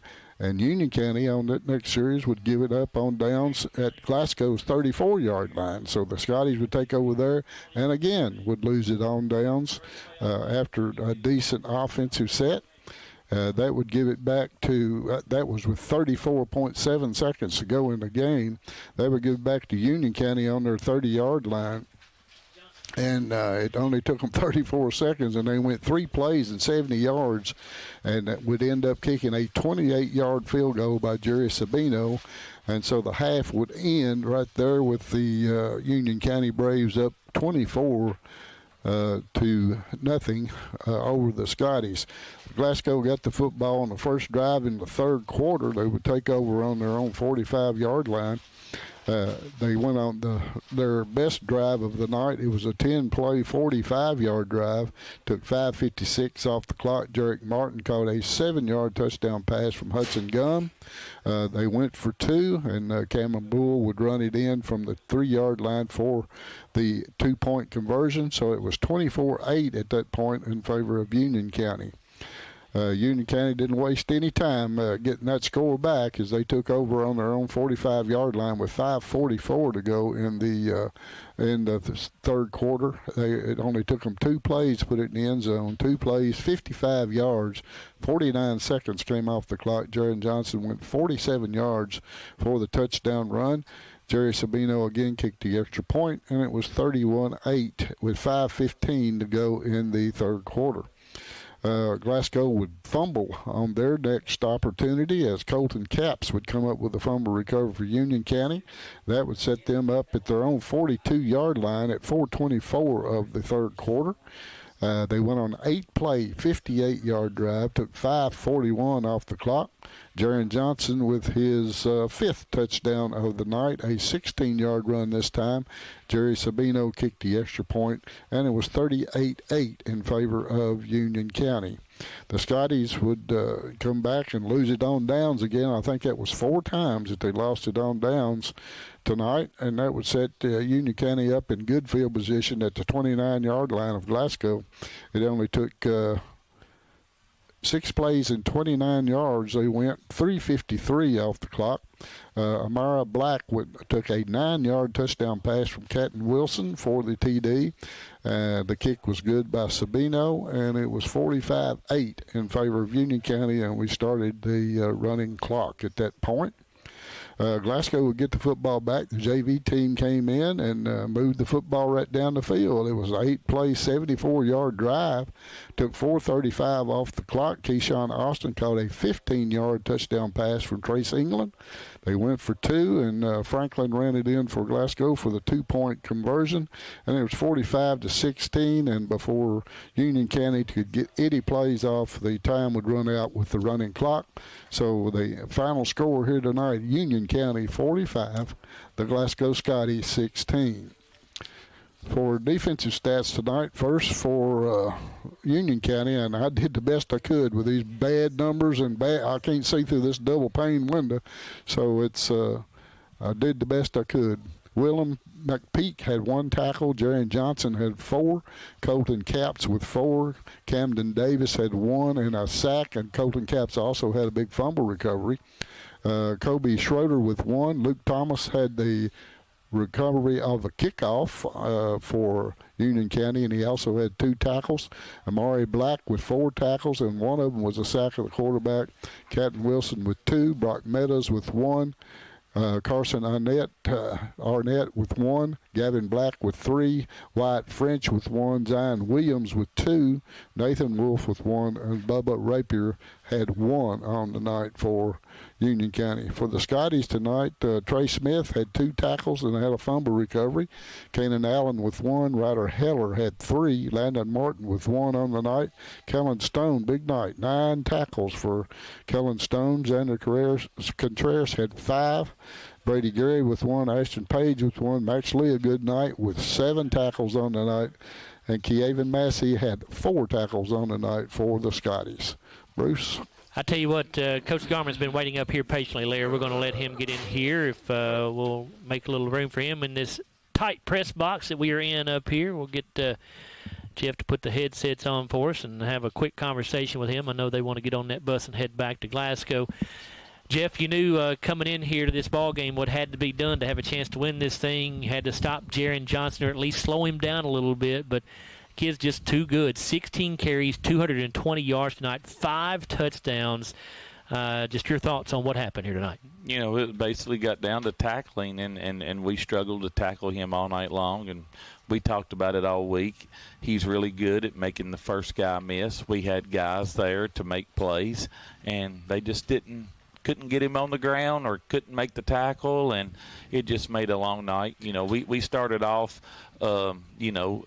giving up a score early, messing up something that we worked on all week long on the pooch kick over to the left, and before you looked up, we were down 14-0, and we've played about 3 minutes. So and the offense had not even been on the field at that after point. that. Yeah. I mean, we kind of settled down and played pretty solid for the first quarter and a half. After that, kept give ourselves a chance. I thought we had a chance right there before half. If we could have scored on that possession before half, knowing we had the ball again to start the second half, but when we didn't score, I mean, it just made it even tougher for us to come back. We did go down and score later on, and made a somewhat of a game of it. But just give Union County credit. They're a good football team. They've been good for a while, and there's a reason they're the 1 seed on that side. They're really talented. They're really physical, and the coach does a great job. We talked about in the pregame interview, Jeff, how physical this Union County ball club was. How much did that wear on your ball club, you think? And they were physical, but it had more to do, it had more to do with number one. He's just an exceptional player, and he's been that way. He's the leading rusher in their school history. He's got over 30 touchdowns rushing this year. This isn't the first time he's done this. He's been doing it all year against everybody, and it's had success. So, give them credit. On the one touchdown your varsity did score tonight, Jeff, is a really nice play by Jarek Martin. Hudson Gum just threw the ball up to its highest point. Jarek went up and grabbed it, battling a defender, and able to come down with a catch. So those two will be back with you next year, and you've got some good pieces coming back. We've got some good pieces coming back. I mean, we knew going into this year was going to be a transition year with only 5 or 6 seniors and a lot of guys getting their first opportunities to play. And I do feel like we had improvement as the year went on, and especially these last 3 or 4 weeks. Tonight wasn't very indicative of that, but I have seen us, play better. And proud of the boys, proud of the effort. Proud of these seniors. These seniors, they weren't the most talented bunch coming up here as freshmen, but they may have improved as much as any class that we've had come through here from the time that they started to the time that they finished. 4 or 5 of those guys, made major contributions to our team and our program. Those guys, let's just name them off here: Kellen Stone, Brady Geary, Max Lee, Justice Payton, Donovan Hurt, and Parker McGowan. As you said, Jeff, they'll be sorely missed, but I know they've all got bright futures. They will be, and not only have they improved as football players, but they're just good people, and they're solid. They're solid students in the school, and they're just good people all around, and they've been raised right, and they know how to handle their business, and they're a very good example for what we want out of football players here at Glasgow High School. Jeff, obviously our last interview with you this year. As always, want to say we really appreciate your time, not only coming up after these games, but in our pregame interviews, taking time to do that with us each week as well. You're awfully good to our staff here at WCLU. Appreciate everything you do for us and for the Scottie program. Well, I want to say thank you to you guys too. Y'all do a great job, and you've, even with the television part of it being added on, it's just another feature, and that benefits not only our team, but also the community they get to watch. And I thank y'all for all y'all do. I know y'all are probably underpaid for what you do. Well, two of us are, I know for sure. But I want to say, I just want to say thank you. And the position I'm in, I'm blessed. I love what I do. I love doing it here at Glasgow High School. It's a dream of mine, and it always has been, and it means everything in the world to me. I just want to say thank you to our community. Somebody stepped up in our community, and I don't know who it was. They wanted to remain anonymous and got these kids a charter bus to ride up here on, and it could have been multiple people for all I know, but I just wanted to say thank you. Our community always amazes me how they support our kids, and they make this a first-class experience for them, and to me, that's what it's all about. Appreciate it, Jeff. Thank you. You're true blue, and I want to tell you, well, thank you. If it wasn't for coaches like you, I wouldn't be doing it. Well, I appreciate that. Because I'm true blue, and I enjoy watching these kids, and if it wasn't for we've had some wonderful coaches at Glasgow High School, and if it wasn't for coaches like you and what you do with these players, I wouldn't be doing this. Well, thank you, Bruce. I appreciate you. Thank you, Jeff. That's Scottie head coach Jeff Garmin. His ball club seeing its season come to an end here today in the first round of the Class 3A playoffs, and we'll now turn things over to Bruce. He'll continue to look at our offensive stats, brought to you by McDonald's of Glasgow. And Bruce? there may be a couple of them off. I was trying to write names and numbers and everything else with a running clock, and it's hard to do when the clock don't stop. But let's look at it this way. With the Scotties dropping here to a 45-16 decision on our Don Franklin Auto post-game show, let's look at these McDonald's stats.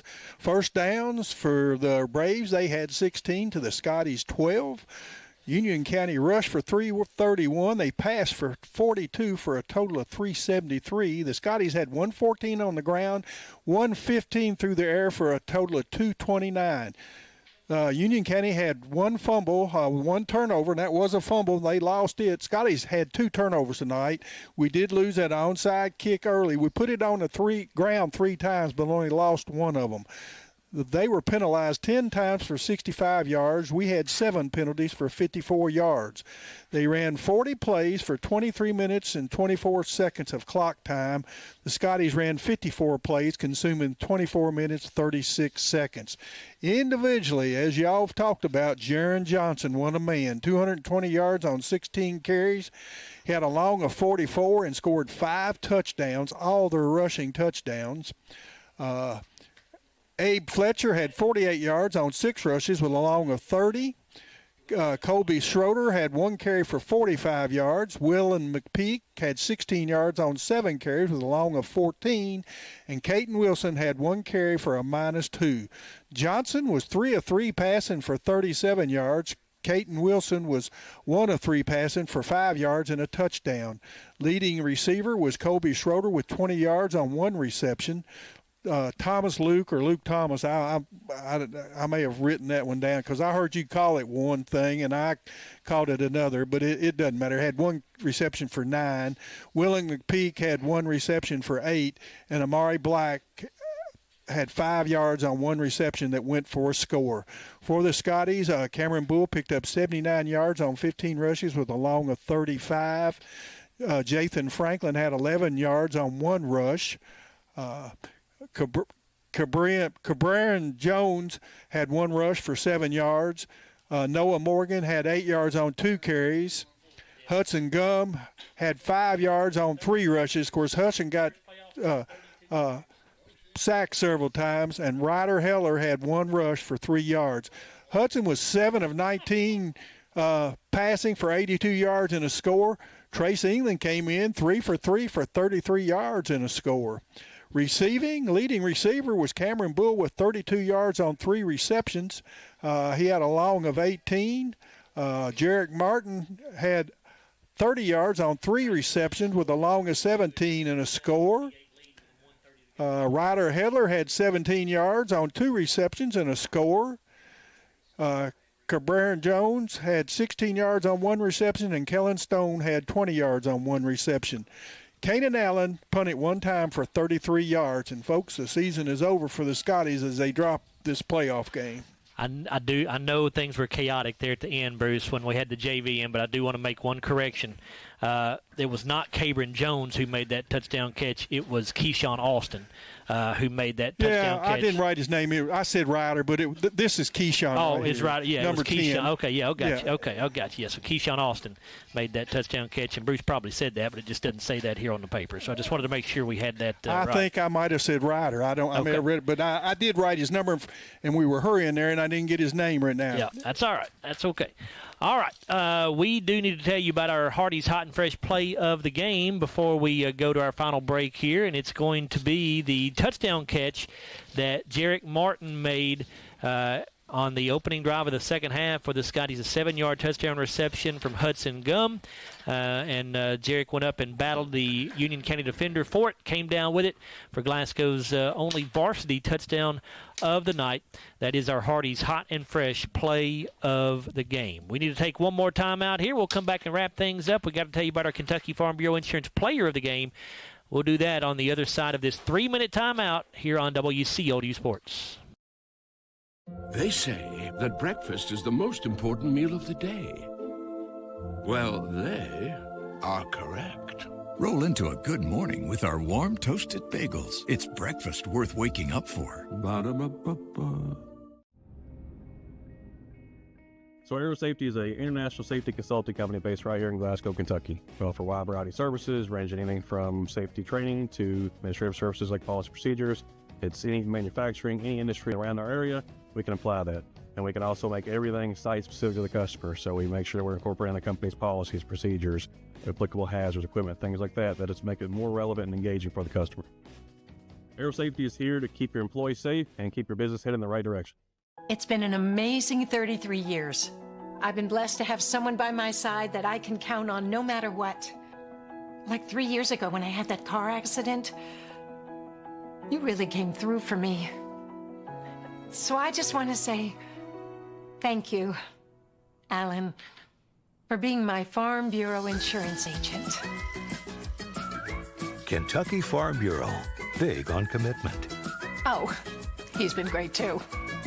Since 1980, Applebee's has been bringing great food and big smiles to Kentucky neighborhoods just like yours in Glasgow. Their extensive menu of delicious comfort foods has something for everyone to love. And Applebee's loves to support the community and cheer on the Glasgow Scotties. Remember to stop by Applebee's on any Scotties game night in your Scotties attire and get 10% off your meal and non-alcoholic beverages. Eating good in the neighborhood at Applebee's, just off Happy Valley Road across from Walmart.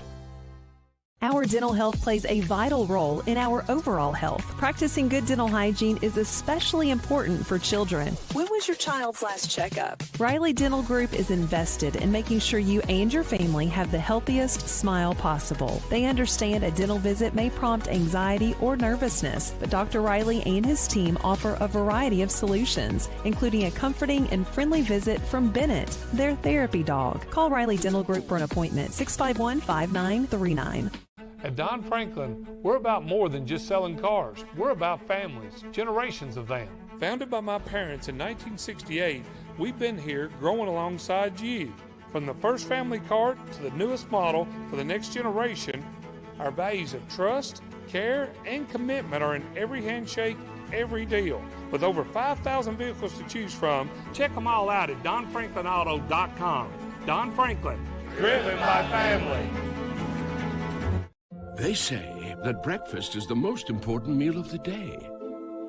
Well, they are correct. Roll into a good morning with our warm toasted bagels. It's breakfast worth waking up for. Ba-da-ba-ba-ba.